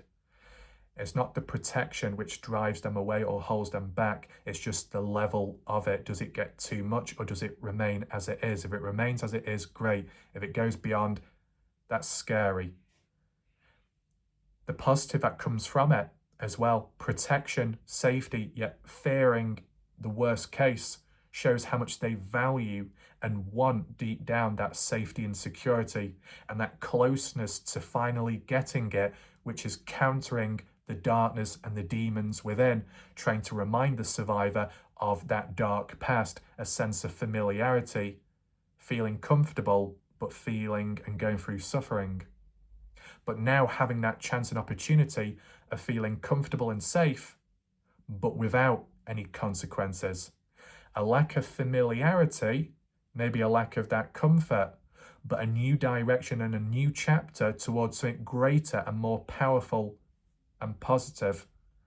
Weighing it up, seeing what they want, feeling proud. It's that proudness, that possible feeling of in awe of someone, shows it has a greater, higher level effect, which can outshine everything in the moment.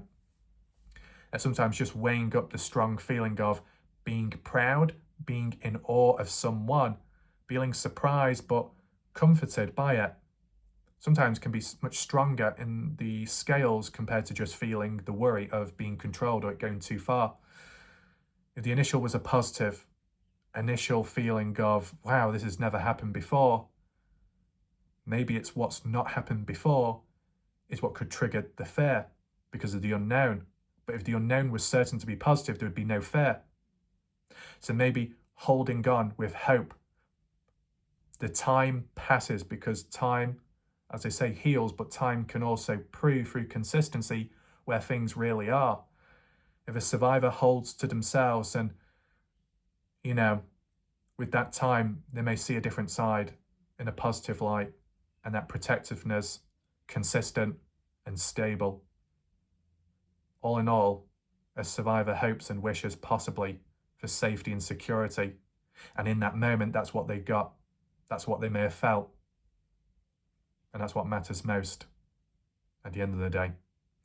Now, other aspects, when it comes to arguments or when it comes to acceptance and opinions and discussions and debates, has there been a time for the survivor where you were communicating with the other half and the way they made you feel was light on your feet, light within your brain, to a point where you may have had brain fog because you didn't know what to say, because for the first time you were put on the spot, because for the first time they valued your opinion and what you liked. And maybe you're not used to that, because in the past it was my way or the highway, as in the bad partner. You do what I say and we do it based on my opinion. Whatever you say, your thoughts and opinions are irrelevant. Maybe that's how the dialogue was for a survivor back then. Do you find yourself now, or have you found yourself where with a new partner, how they communicated with you? They didn't talk at you, they didn't shout at you, but they spoke with you. They included you in a conversation, in decisions, in suggestions, or even planning ahead. As scary and triggering as that can be, they considered you in their life and the future. That might be overwhelming, understandably, but just a consideration of what they were thinking and how you were within that story. How did that make you feel? How did it make you feel for the first time where a person valued what you had to say, or at least was willing and wanting to know what you felt? Even if you couldn't give an answer immediately, even if you couldn't describe how you felt, even if your brain went blank, regardless, how did you feel, or upon reflection, that you had that opportunity in that space to talk? No setbacks in that sense originally, no consequences, just freedom freedom to be whoever you want, to share whatever you think. And even if things may have been taken in the past, even if certain ideas or thoughts were invalidated back then, now they appear to be validated, and the other half genuinely wants to learn from you during that. And even during arguments, if they appeared calm and relaxed, how did that make you feel? Maybe used to hostility, tension, cold treatment, passive aggressiveness. At this time, the atmosphere felt different. You were expecting, anticipating a drop for the other shoe to fall off. You were expecting them to slam their hand on the table or to shout in their voice or raise their tone. You were expecting them to maybe look at you in a different way, to look or think of you less than before, expecting maybe the worst case scenario, whether that be through a disagreement, whether that be through a slight argument, like a normal healthy one. But for you, it was that fear of, is it going to happen? What are they going to do to me? What are they going to say? I'm worried. Yet nothing happened. Days passed by. Nothing happened. Weeks passed by. Nothing happened. Because there was nothing for them to do or say, because there was no problem to them. When you found out about that or felt that eventually, how did it make you feel? Was it a sense of deep relief? And even just being validated and listened to and accepted and included in conversations, discussions, opinions, plans, future, as overwhelming as that can be, did it feel like a sense of relief and a freedom to breathe? That sudden deep exhale met with a high intake of clean oxygen to just expand your lungs when normally it felt like they were crushed and held down by an invisible weight. A feeling of denial, a feeling of displacement, a feeling of being pinned and weighted down, that your thoughts and opinions didn't matter, but now they do, and they are really important. Does it feel like a weight has been lifted off? Does it feel like you can breathe a little bit more and you feel a bit lighter in the body? Whether you can think of things to say or not, does it feel like there is more space now, or there was in a moment a flicker? If so, that's positive. It shows mentally and physically health benefits and growth, health related. The positives and fears that can come from being accepted and an individual, the partner being non-argumentative, is the weight has been lifted, feeling light, feeling relaxed, deep feeling of relief, calmness, steady, peace, quiet. But the fear is it a waiting game? Are they being extremely passive aggressive? Are they very good at hiding their disappointment? Is there resentment building in me? Will they explode the next time I mess up, the next time I make a mistake? The longer the silence, the greater the fear. Depending on the length of time other people in the past had reacted until they showed their true colours, this being longer, feeling like the waiting of the other shoe to drop off. Now, through communication, maybe it can be expressed how the other person really thinks, but to a survivor that doesn't want to push their luck, doesn't want to ruin the situation or make it any worse, they may just remain quiet but tense, silent and still but hypervigilant, waiting for something to happen, waiting for something to possibly never happen. Driven by the past. The positives that come from that, though, the butterfly effect is, whilst it parts positive to negative, it's that value that they greatly want and appreciate to be valued in a relationship, to have their own thoughts, their own opinions, to have their own freedom, to have their own say in everything, because they're worth it, because it's what makes a relationship equal. By being equal, it's stable, steady, more secure, and more predictable in a healthy way. They see the value in that. They want it. They feel it. And sometimes the fears can come from what a person wants, and what a person wants can lead to fears of it being real, true, and will it remain like that? So when a person wants to be valued and on the same level, and to avoid conflict, to avoid that anxiety, to avoid that tension from the past, a fresh slate, a clean start, a healthier relationship, that health, the wants and the desires can be built off the weight of the fears, just simply of if it doesn't happen or if it changes. The greater the fear, the greater the want and the need to feel equal. And for a survivor that may not feel equal and inadequate, it clearly shows that deep down, they do subconsciously feel or want that equality, because it shows through the fear of wanting something so much that it may hurt and it can be scary. That's what the big positive is within that survivor. It's still there, despite what they've gone through and what may have been taken or denied of. It's still there deep down. Now, moving on. When it comes to quiet moments and the partner you're in the presence of, how does it feel when sat side by side or behind a screen in the presence of one another but not directly communicating? Now, granted, it can be hard digitally. You can't see the social cues, the body language. You don't know, have they put the phone down, gone asleep? Have they put the phone down to go elsewhere? It can be difficult, granted, but trying to symbolize it, or more so apply it if it was in person, if in a situation, that silence, that quiet time where two people are together. Have you ever felt that? Have you ever had that opportunity? Did it ever happen where you could be beside that person, or you even said to them, is it okay if I just lay beside you? Is it okay if I just sit back and we just breathe together, shut the world out? Is it okay if we don't say too much? I just want to relax and you comfort me. It could be any type of dialogue, honest, very open, or just, can we be silent?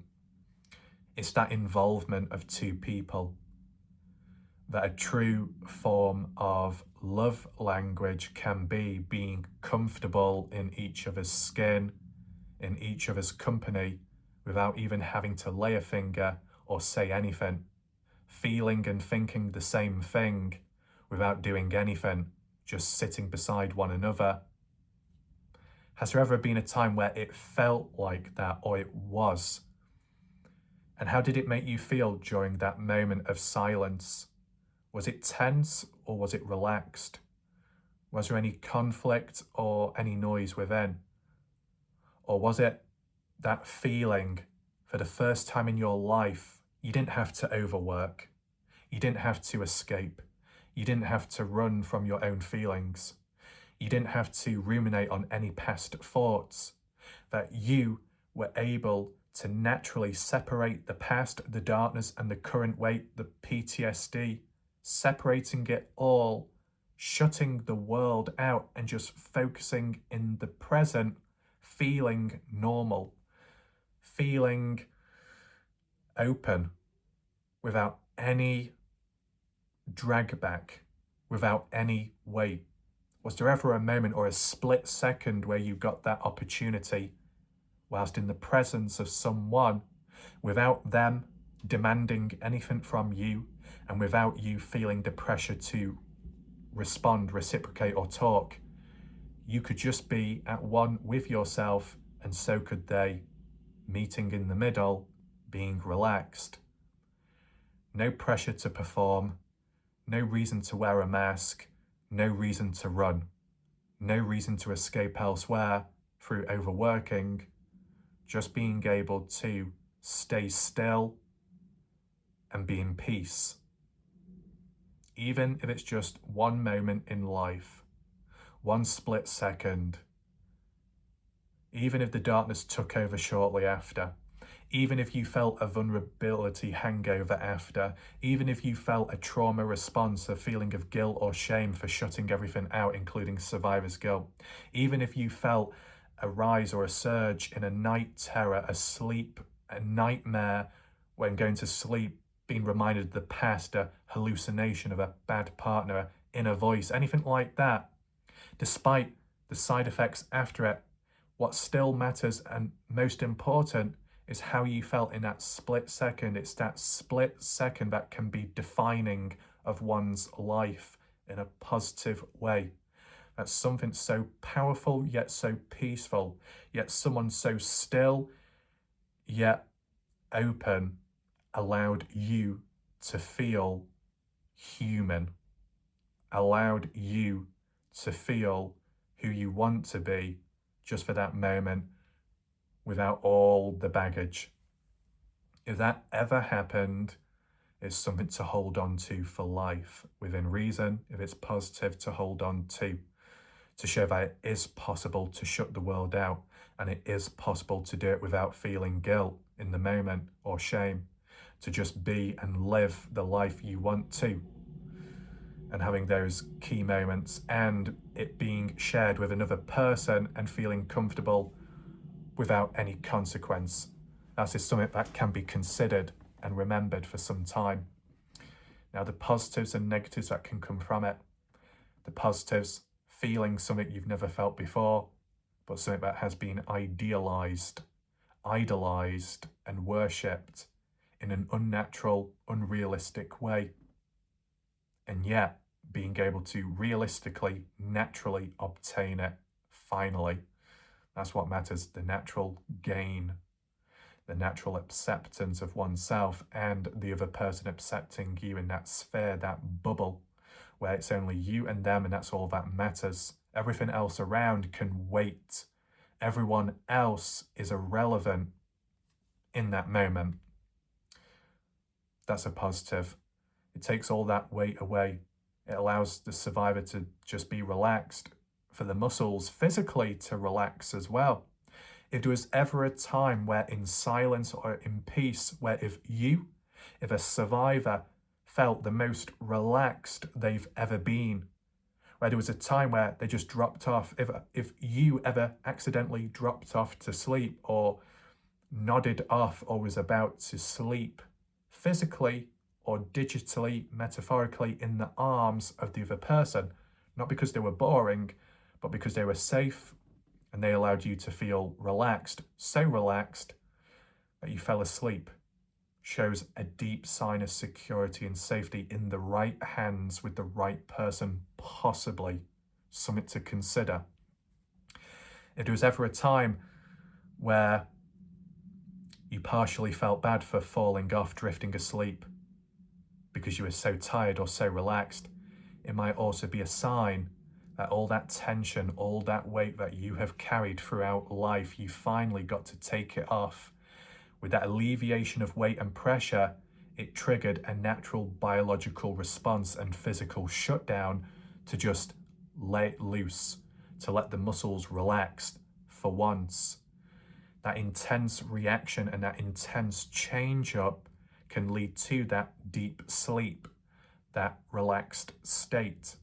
Not personal to the other partner in a negative way and not vice versa, but that true sign of how much weight and tension you've carried, being on, always being on the go and wearing that mask, which is exhausting and tiring, but having to fight through and push through.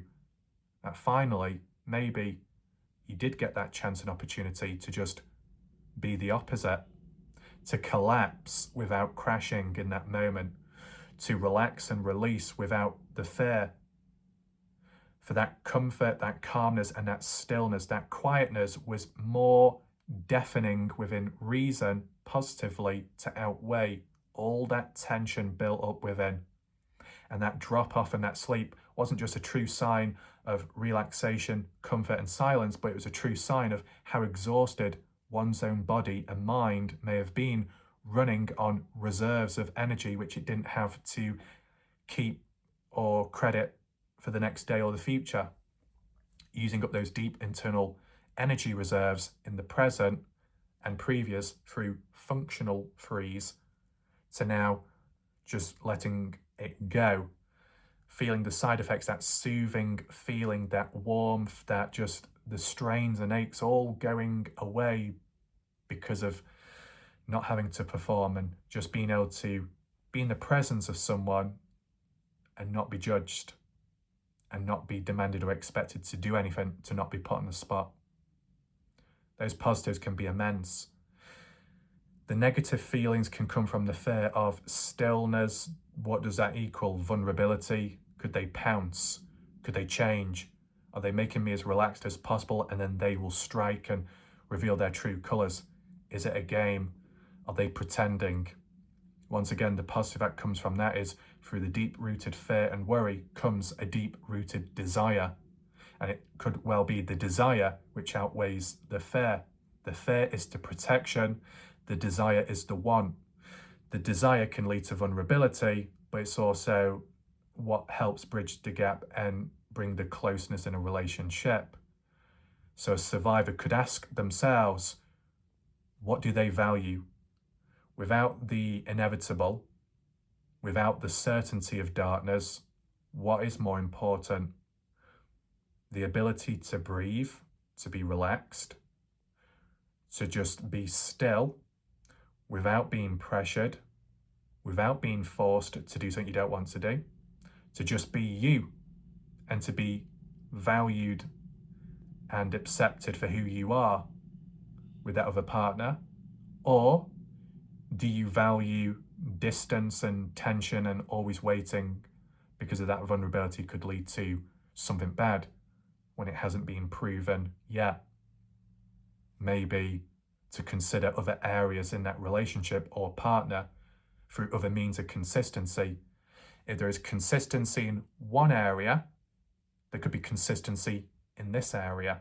It's about building it up like blocks, checking that the base is secure to move on to the next layer and level, building up to build a wall, not around you, but to build a wall around us together, protected from the darkness, but together in one's own light and company. And it can start small scale. First by checking the consistency in their memory, or the consistency in their kind words, or the consistency in them just simply being funny and entertaining. The more consistency and the more frequency, the more likely that's just who they are as a person. So it can bring about that security of, well, if they're secure and stable here, well, then there might be with the biggest stuff as well. Taking it one step at a time, okay? And as well, what's important is their honesty. At times, what they say, how they think, how they feel about you, about a situation, about a misunderstanding, about a lack of context, about a trauma response, about how they feel. Do they share how they really feel to you, even if it means the truth being a little bit painful?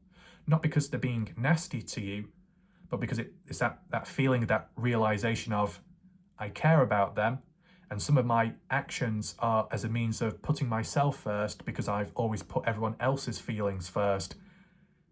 I'm doing it to protect myself, but as a double-edged sword, it feels like I'm doing it at the wrong time in the presence of the right person, and it hurts, it kills me, that my trauma response could be hurting them.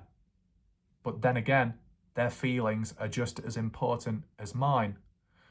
So I do value their honesty. I'd rather them be honest than to lie. I'd rather them say how they feel than to bubble and bury their feelings under, like how I might when dealing with all the struggles. I appreciate their honesty, but it's also difficult. Has there been a time like that? It's about understanding the balance of sharing, being open, which builds that relationship and ultimately builds that trust.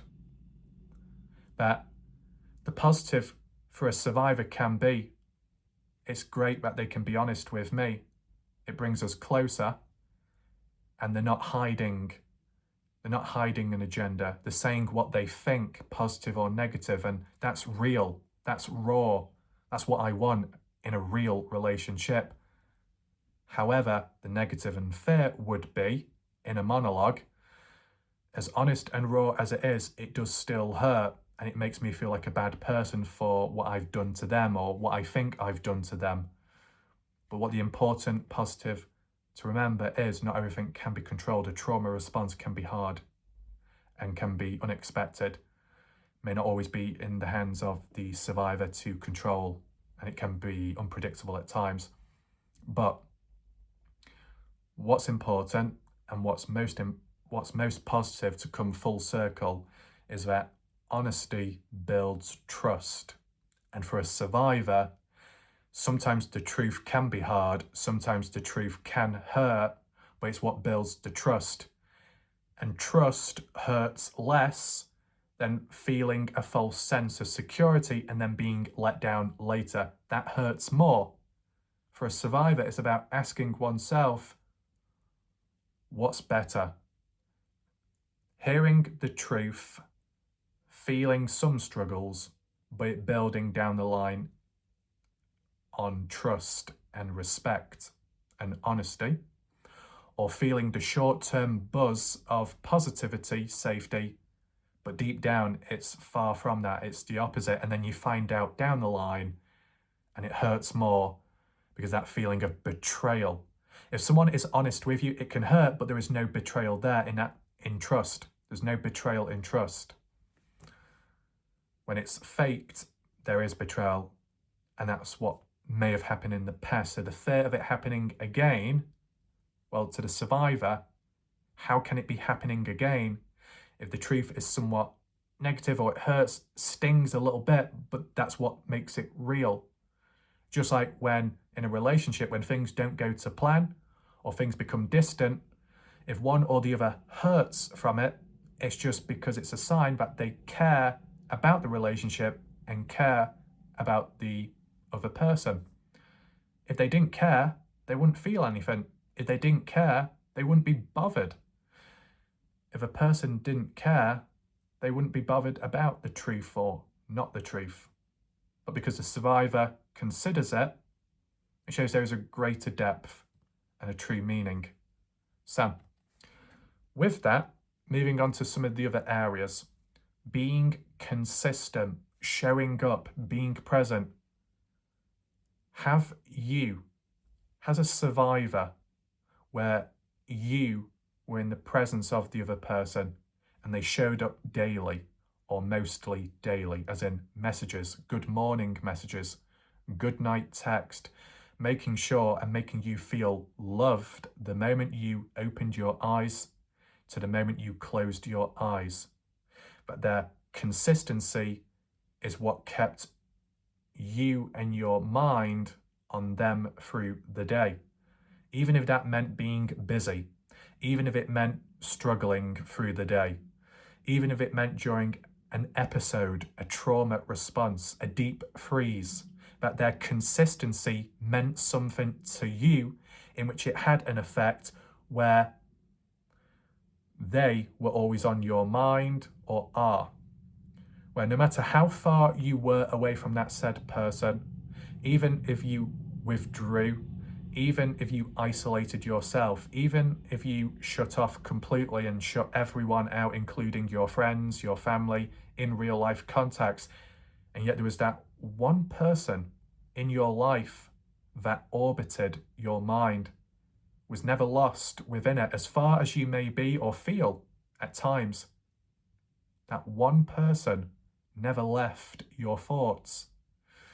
That if there was ever a doubt of not thinking of that person, a line that you could shout or scream within is, you couldn't be more wrong. As in, that said person, through their consistency, showing up in life, sending those messages, reaching out in different ways, just being there for the survivor, that had a lasting imprint. And even when the person couldn't show up anymore or couldn't be consistent because you needed time out, you needed a break, you needed to deal with things, life got on top, anything. It's understandable. But no matter how far away you were or wherever you were in this earth, or no matter what country you were in or what place you visited, no matter what town or what city you were in, no matter who else you were with, no matter the event, the day, the occasion, rain or sunshine, they never left your heart. They never left your mind, or at least that's how it may feel within. Was that ever a case with you? Or has it been? Is it? Where no matter where you are physically or mentally, you're still close to them, or at least that's how it feels. And that feeling is a response to that consistency that other person showed up every day, every moment, not because it was a chore, not because it was a job, but it's because they wanted to and they wanted you. And maybe they still want you. Just different areas and perspectives to consider. Consistency, very important for a person that may have led an inconsistent life previous. And in fairness, even in the present, where every day can be different, where every day morning waking up can lead to a different feeling within, a different reaction, different emotions. But the one feeling that can be regulated despite all the turbulence is knowing that person out there cares about you and shows up for you, and you know that about them. You don't have to doubt them. You don't have to question them. You know it within, or you feel it within. That's a key sign. Under a person's skin, but not digging away, but soothing any hidden wounds within. The positives that can come from that is a feeling of safety, security, a feeling of, stability, that even in dark moments, there is still that little prompt of light. Even if the world feels small or scary, it's because that one person made a big difference in your life. And maybe the positive that comes from it is it borders onto the metaphor of that person was a light in your dark world. And in some ways, they still remain that within. Despite anything, despite everything that's happened in life, they still serve as a memory or a reminder. But what if that memory or reminder doesn't have to be a reflection of the past, but more so a reflection of it being timeless? If it was never lost and it was never left, then it may still be present, still out there somewhere. Something to consider. The negatives or so that can come from being consistent is just waiting for the inconsistency, because that's what may have happened in the past. Driven by false promises of a bad ex that promised the world and promised to be there for the survivor everyday moment. But then when it came to the hard moments, they weren't there. When it came to health battles or deep struggles or setbacks, they ran away or cowered, leaving the survivor to pick up all the pieces. Draining, exhausting, tiring to be in that place, not wanting it to happen again. The positive that comes from that, though, is that despite everything, the survivor deep down values their own health, values what feels good and what doesn't, shows what they want and what they want to avoid within reason, and that's understandable. It's a positive showing that to be deeply affected by the worries and fears of waiting for the shoe to drop off shows that they anticipate, and deep down they secretly want it to not happen, as in they want that consistency, because ultimately that comes from that consistency is reassurance in life, reassurance that things are going to be okay, reassurance that we, us, one another are going to stay together and things will be fine, even if there are obstacles along the way. And even if there is a freeze, even if there is a crash, even if there is a total collapse where it just feels like everything has gone to shit, yet if the survivor deep down feels that light in their dark world, it never left, showing that reassurance of being okay and being okay with one another is still okay and still fine. Nothing has been lost. If it was deep, if it was meaningful, and if it meant something to both people, it doesn't have to be lost. A time of reflection may be needed for that.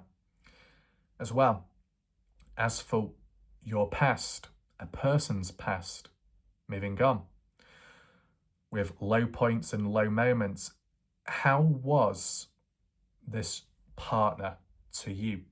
How did they make you feel?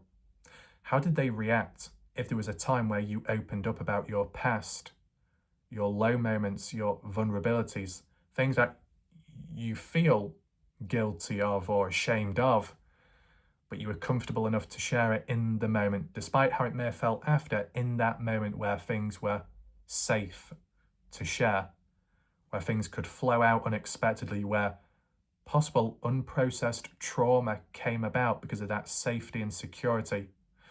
Whether revealing the unknown, which you weren't even aware of, and then becoming aware of it, whether that led to a freeze, whether it led to anything at all, is that in that moment, how that other person made you feel was safe and stable enough to say whatever without being judged, possibly. Did it feel like that? Did they demand anything? Did they demand answers? Or were they patient? Did they allow you to think, or did they fill or finish your sentences?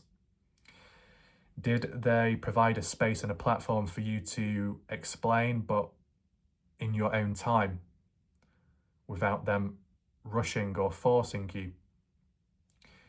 Did they allow you to share bits at a time, and that if you said, "Can we stop?" or if you did the trauma response of deflection, moving on to a different subject or talking about something more light-hearted, did they follow along? Did they respect your wishes and boundaries? Or did they push on for more? Something to consider, because respect and boundaries are important.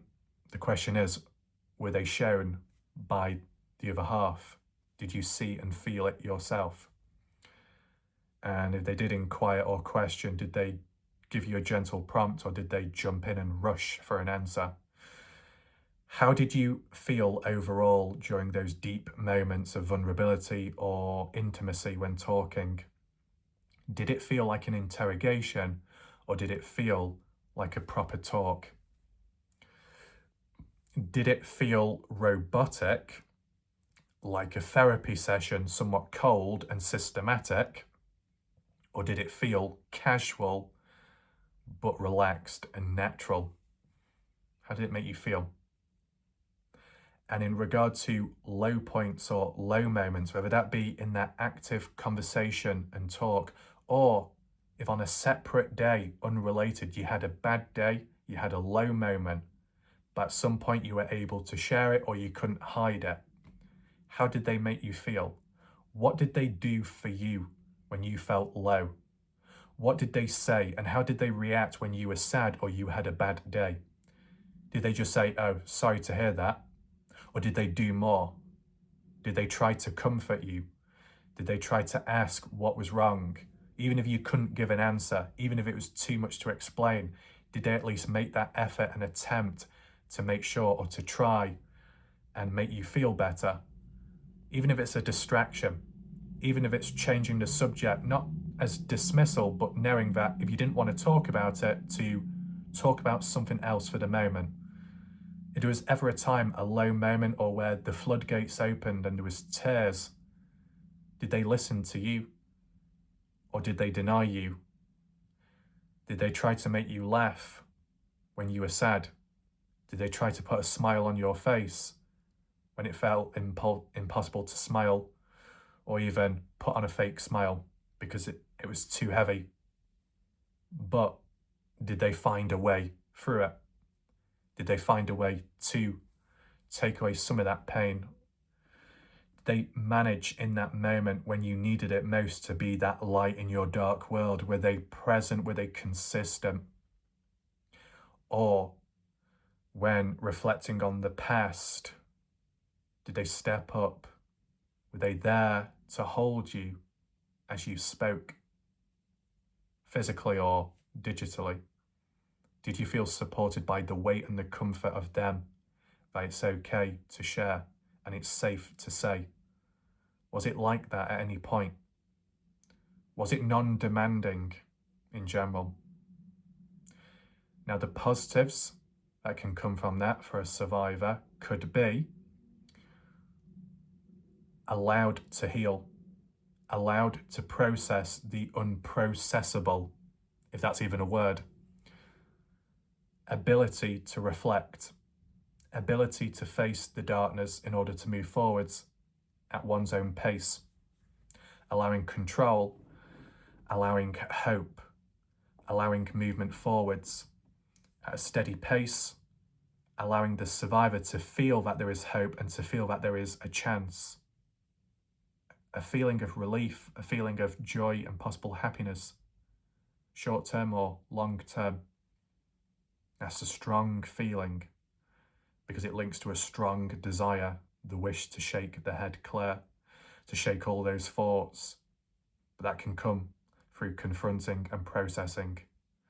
If a survivor ever finds themselves in a moment of processing or unearthing unprocessed thoughts, it's a sign of healing, movement, and it can stem from being in the right environment, the right place, with the right person.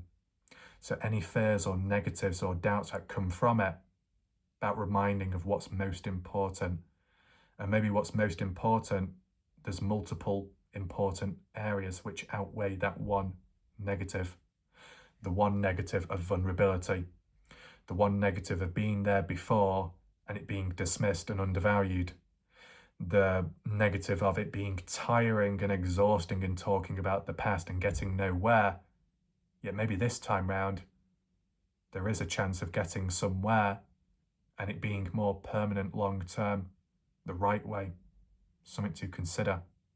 A positive overall leading to a greater positive in the future, if followed through with, and possible. Now, beside non-demanding behaviour, where on the sideline to a survivor, how does it make you feel where a person is non-demanding? They don't demand forgiveness, they don't demand favours, they don't demand for you to make it up to them. They don't ask for much because they're happy as they are. They've got everything that they want in life, which is you. Or that's how it could be to them. Have you ever been made to feel like that, where you're the only person that matters in their world, that you've been made to feel special, but in a real way? How does that make you feel? Positives and negatives that can come from that could be the weight has been lifted, no need to perform, no need to people please, less trauma response is needed, more normalcy. That's huge. Escaping the darkness, moving towards normal life. Longer term. The fears can be just moving away from the darkness and becoming or living a more normal life. And pulling away, the demons may shout louder. That's the only, could be the fear from that. But maybe longer term, short term intense, but long term, more positives and greatness ahead for that survivor. Something to consider, maybe. As for taking accountability, has there ever been a time through an argument, a misunderstanding, a mishap, where it was actually the other person's fault? Small scale, big scale, could have been very small or petty.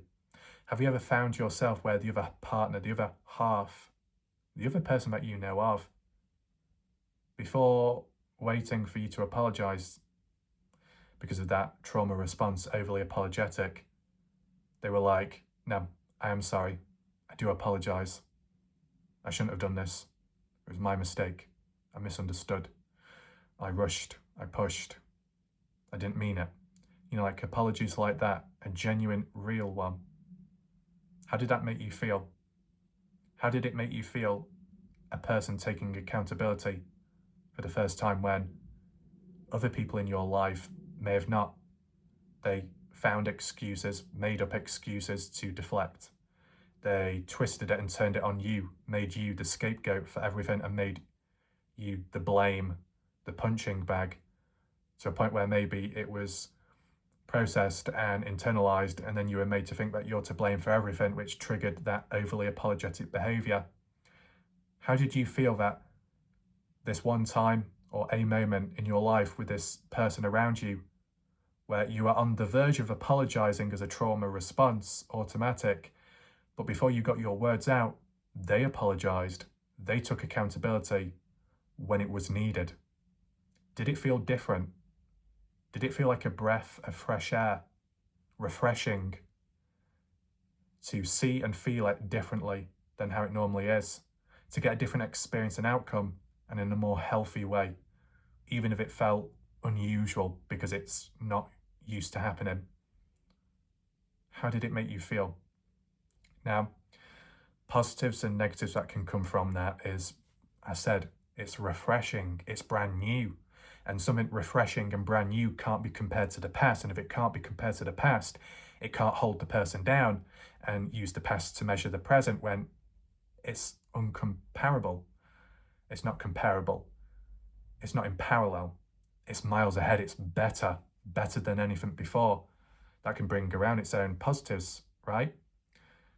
The negatives can just come from alien-like uncertainty, not used to it, and different or unusual environments before getting comfortable with it can be a bit disorganized and uncomfortable.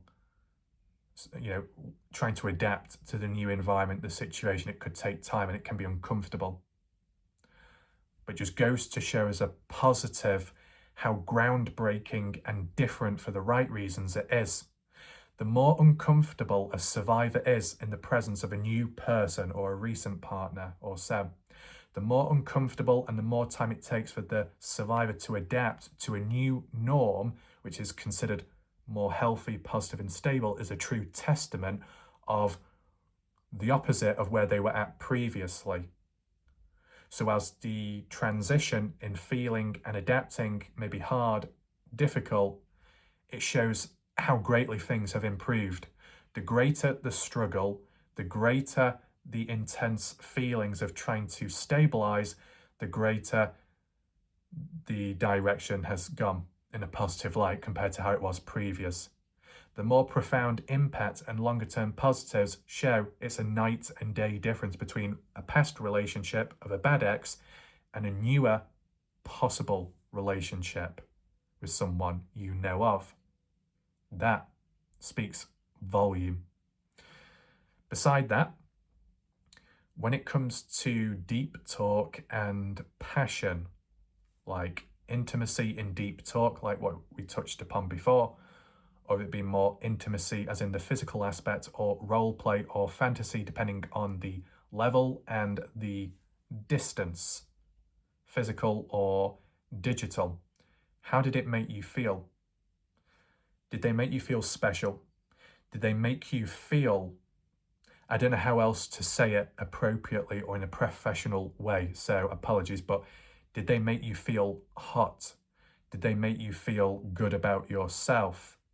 For that split second, did they make you feel that when you looked yourself in a mirror, maybe not literally, you saw yourself how they see you?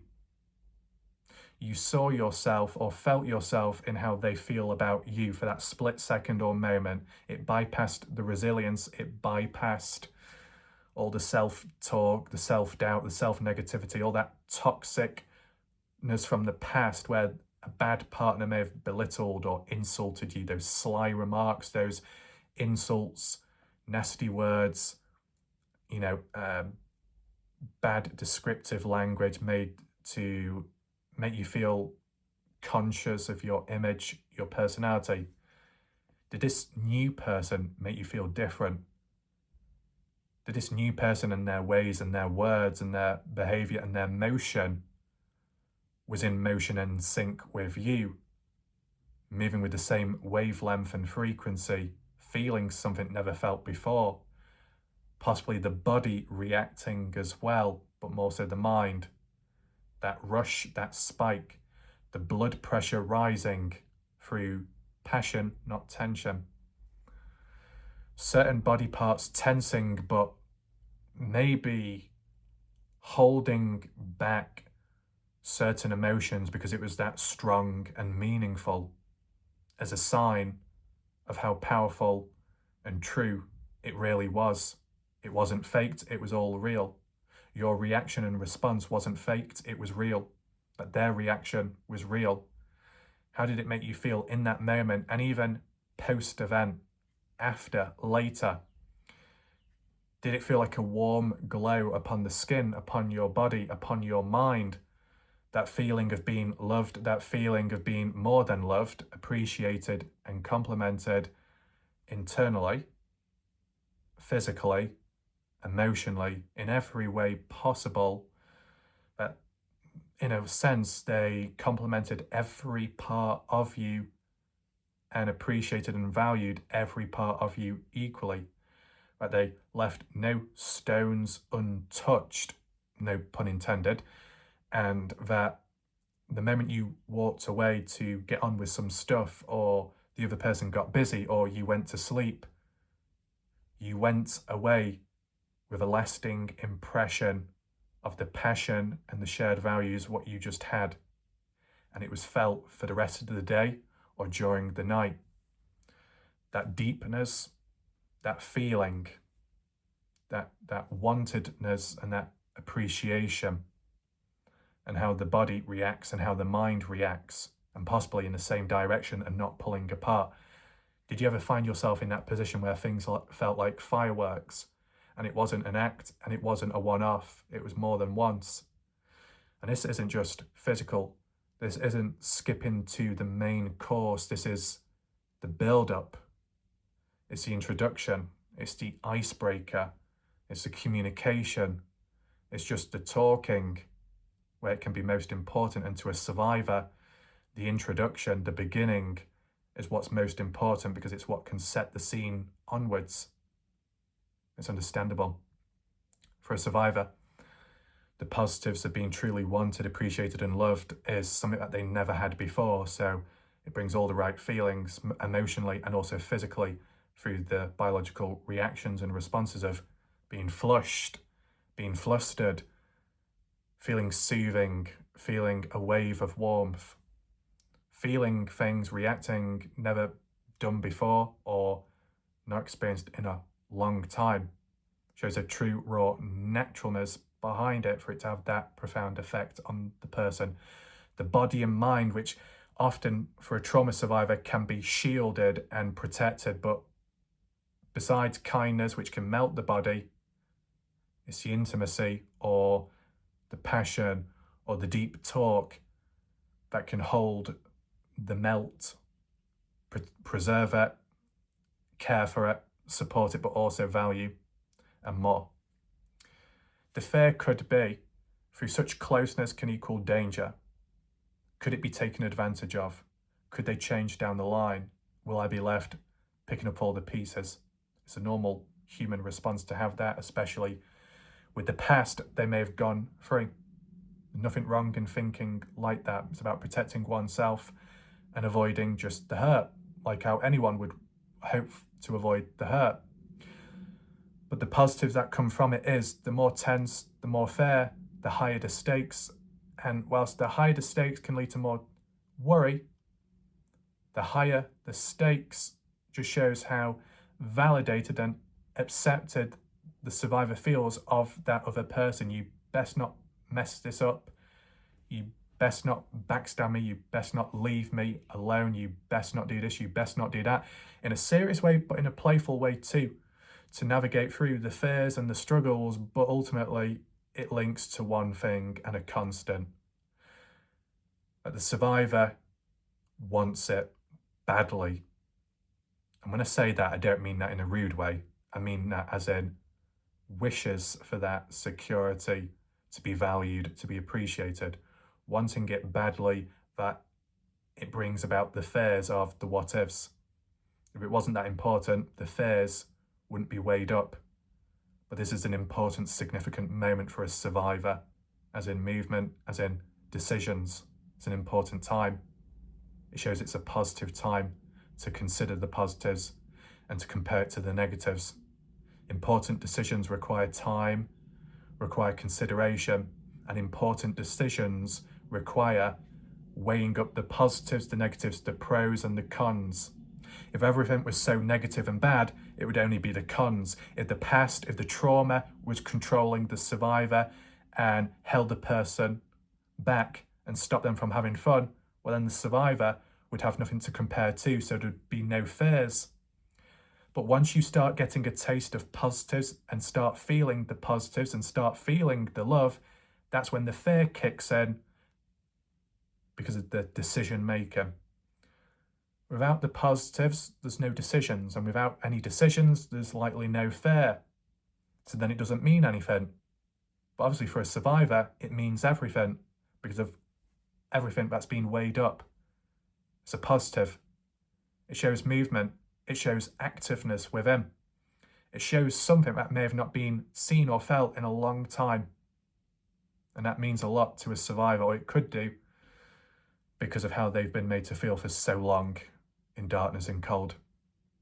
Now near a fire that burns brighter than anything.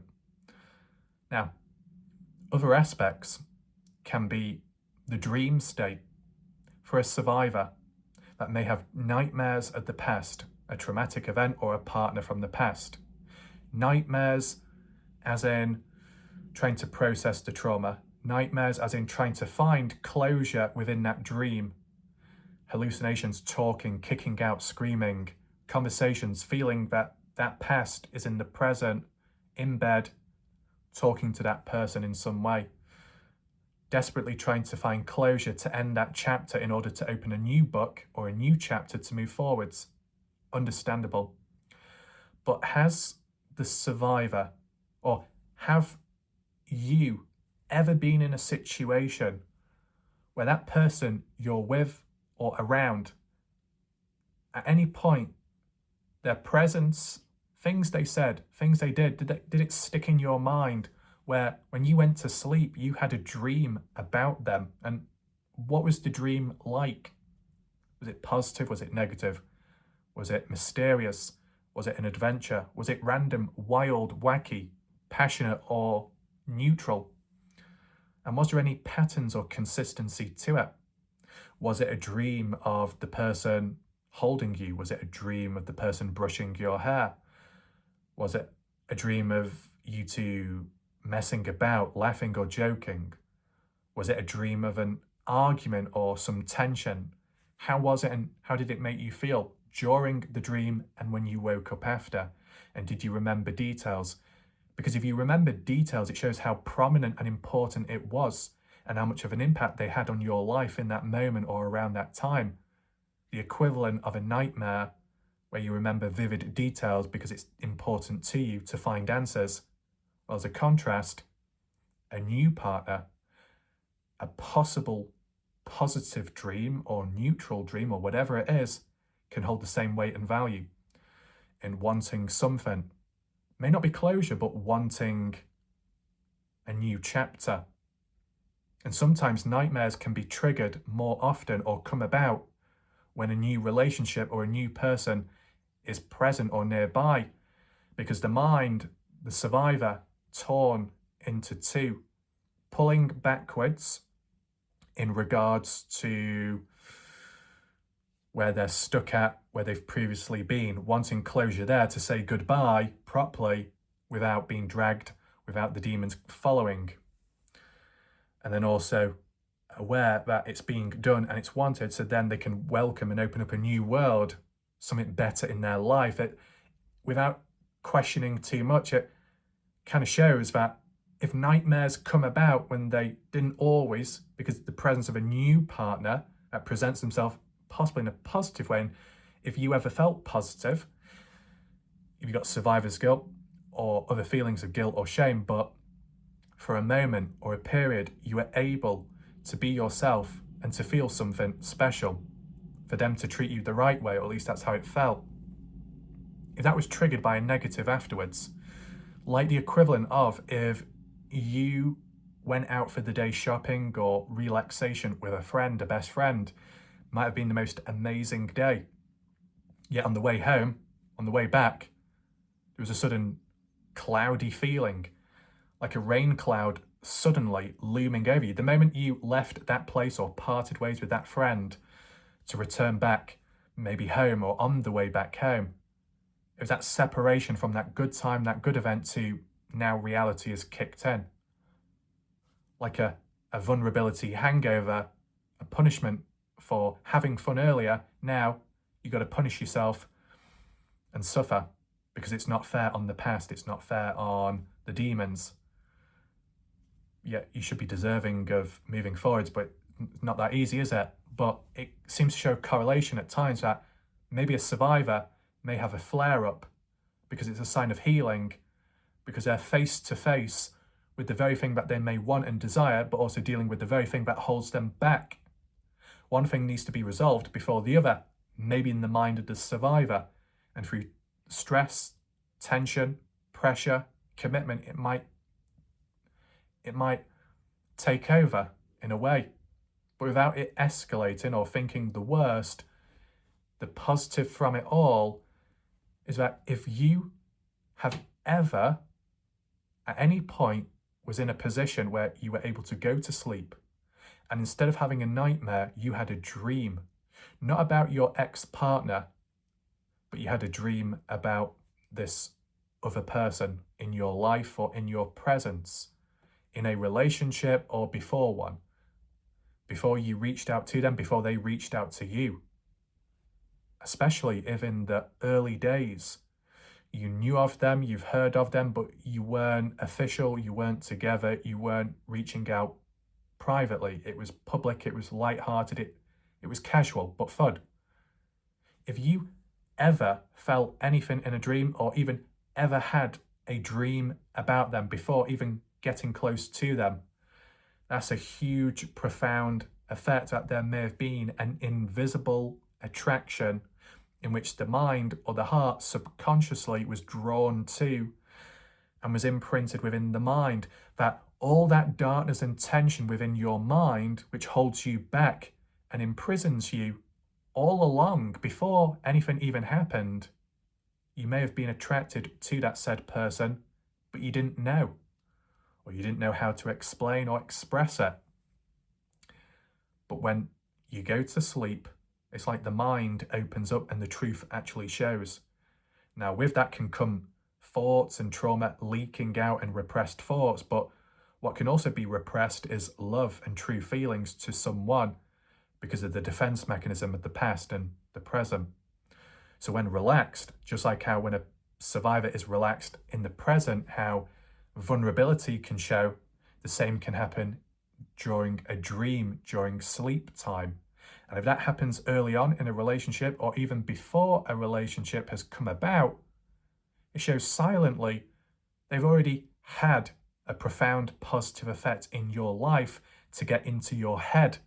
Not for the wrong reasons, but for the right reasons. Think of it this way. Yeah, a bad partner may be in your head, or that's how it feels at times. But that may be through days, weeks, and years of the past. Weeks and years of abuse, control, cold behavior, them going out of their way to manipulate and control a survivor, putting all that time and energy into destroying someone and a relationship just to get into the survivor's head long term. And yet, all it took was one encounter, one word, one time hearing their voice, one time hearing your name being mentioned by their voice, one time them making you laugh, and that one time was enough to get in your head. You see how effortless it could have been if you've encountered that. Like, if you've ever been in a situation where you've got friends, friendship groups, a best friend, even if you've known them since childhood, as close as they are, you may not be able to feel or share the same as you may with this other person. Or more so, the friends that you have or knew of, the best friend that you know, how long have you known them for? Years? 5 years? 6 years? 10 years plus? All that time building a rapport, building a connection. And yet all it took was one moment, 1 second with a possible new person partner for them to already be in your head, for you to already be having dreams of them before anything's even happened. Now, being in someone's head is scary and unpredictable. But if you've ever been in a position where in the early stages or onwards, they were in your thoughts, on your mind, your body reacted through the day, you couldn't shake them, you couldn't get them out of your head. But it wasn't negative, it was positive, or it was neutral, it was different. It just shows that as bad, as hard as the past is, there is still that capacity and that space in your mind to be filled with something possibly better and healthier. And it was expressed through dreams. If you ever had those dreams, if you do have those dreams right now, you know, the earlier it happens, the more profound the impact it has on the survivor subconsciously. The quicker it happens, the less effort that's applied for that to happen. Shows how natural and raw and meaningful it must be. The positives that can come from it is, if a survivor dreams or thinks of that new partner, that newer person, it shows that there must be underlying positives and the right treatment in order to get through that barrier, that shield which has been built up over time. The right match, the right connection, the right person, the right individual for the survivor may be. But early stages requires time, and early stages can be scary and uncertain, and the feeling of a person being inside of the survivor's head can be very scary and triggering because it feels like a loss of control, allowing someone into their mind to dictate how they feel at times or those emotions. And maybe the survivor was put in that place unnaturally in the past. They don't want to go back to that again. So it's understandable to feel the fear and the uncertainty. But at the end of the day, even if at first it feels like a neglect of one's own defense mechanisms by allowing it or it just happening out of their control, as scary as it is, the big positive that comes from it all is that despite everything that's happened with time, there is still that mental room and space within, despite all the noise and suffering, to allow a new person into their life or in their head, where survivor felt it was absolutely impossible to think ahead, to look beyond their own thoughts and feelings. During a functional freeze, working, getting on without getting close, holding someone at arm's length, or if it be during a low episode or during a freeze, clamming up, that they were always in your mind, they never left your thoughts. Even if there was physical distance and there was no messaging or reaching out, that the survivor still kept that person within their thoughts, mind and heart, it never left, shows how powerful it is and how important they cling on to that memory of that person because it means so much to the survivor, something that can never be replaced, never be taken from them. That outweighs everything, or it could possibly, right?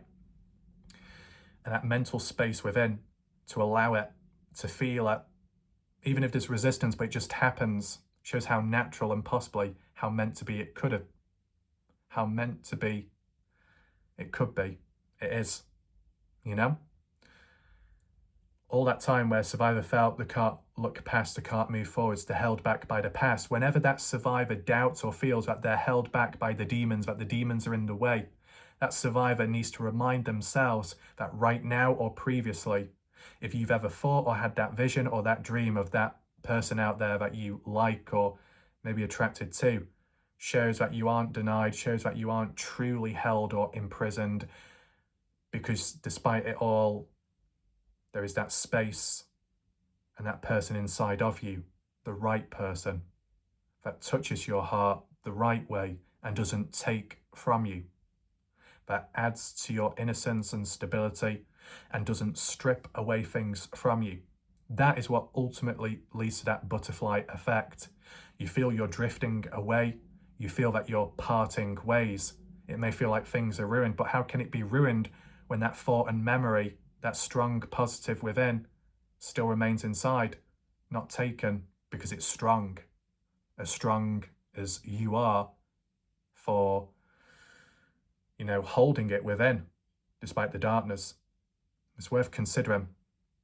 Now, as said, mention some aspects of urges of frustration, wanting to shape the mind, urges of being a third wheel around other people and friends, doing stuff with other people, a third wheel, but ultimately deep down, survivor wanting to no longer be a third wheel, but to be in the first row seat of a car as a part of a new journey with an actual partner.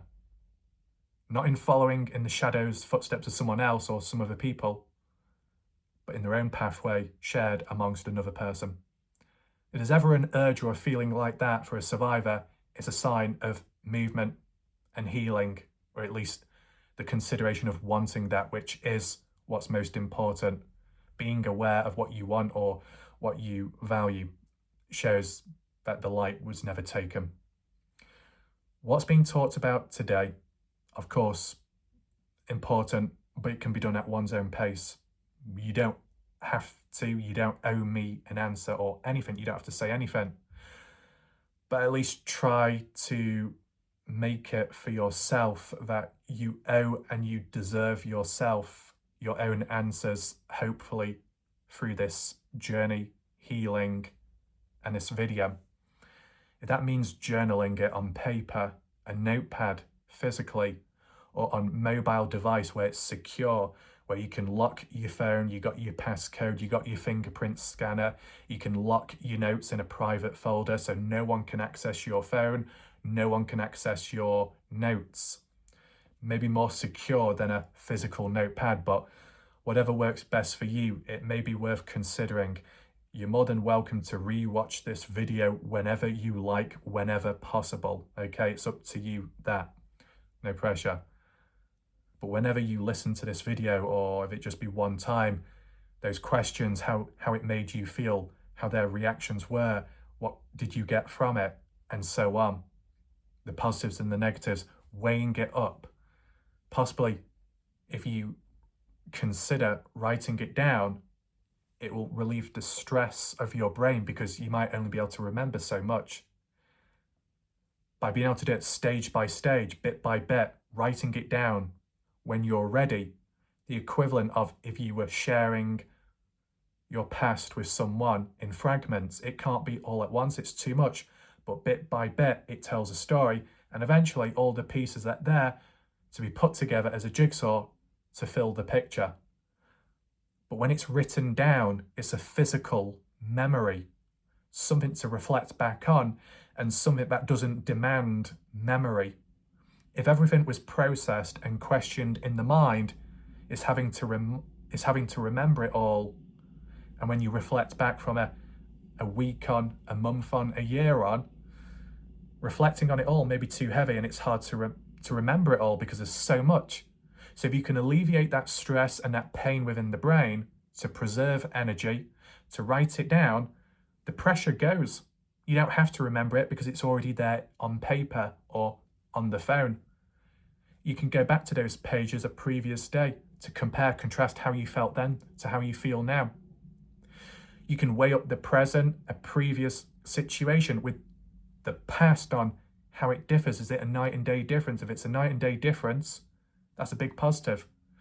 You can use that notepad to reflect back on a bad day, when you struggle, when you have a low episode, or when that deep freeze kicks back in, or when it feels like you're sinking more today than you were yesterday, or when you feel like you've taken more steps back than forwards. Flick that page over, look back at your notepad, remind yourself how you felt and how you could still feel. Reminding yourself of those previous physical memories, of the progress that you have made, instead of being reminded of the biased demons that only tell you of your struggles and failures. Reminding yourself of your own progress can help outweigh the demons at times. It's just a suggestion, but writing it down can help relieve the tension. Or saying it out loud. Let me just add, if it's too hard to write it down, or let's just say health related or fatigue or tiredness, it was too difficult or tiring to get a pen to write it all down, there's always another way around it. If you've got a recorder, if you've got your mobile phone, if you've got voice to text speech, press the microphone button, talk into the phone, close your eyes, pretend for 1 moment that phone isn't there and just speak your mind to yourself and only to yourself. Then you can stop the recording. Then you can listen back to it on a different day. Or that voice to text will write it down itself without you even pressing a single finger or button, making it accessible and easy.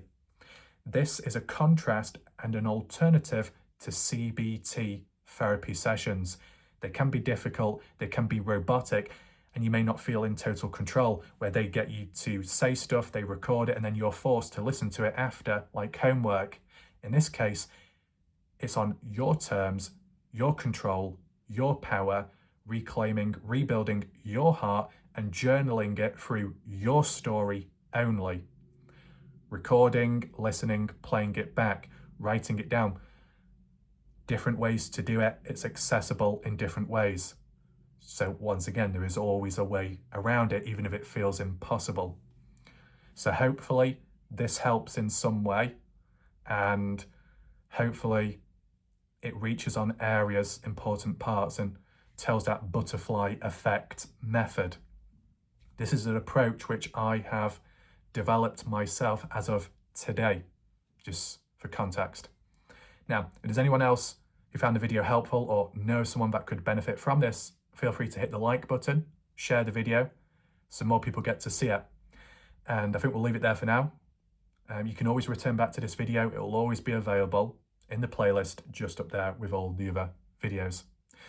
With that all being said, shout out to those that did manage to watch, whether that be all the way through, parts of it, whatever, and those in the background. It's good to see. So take care, goodbye, and good night for now.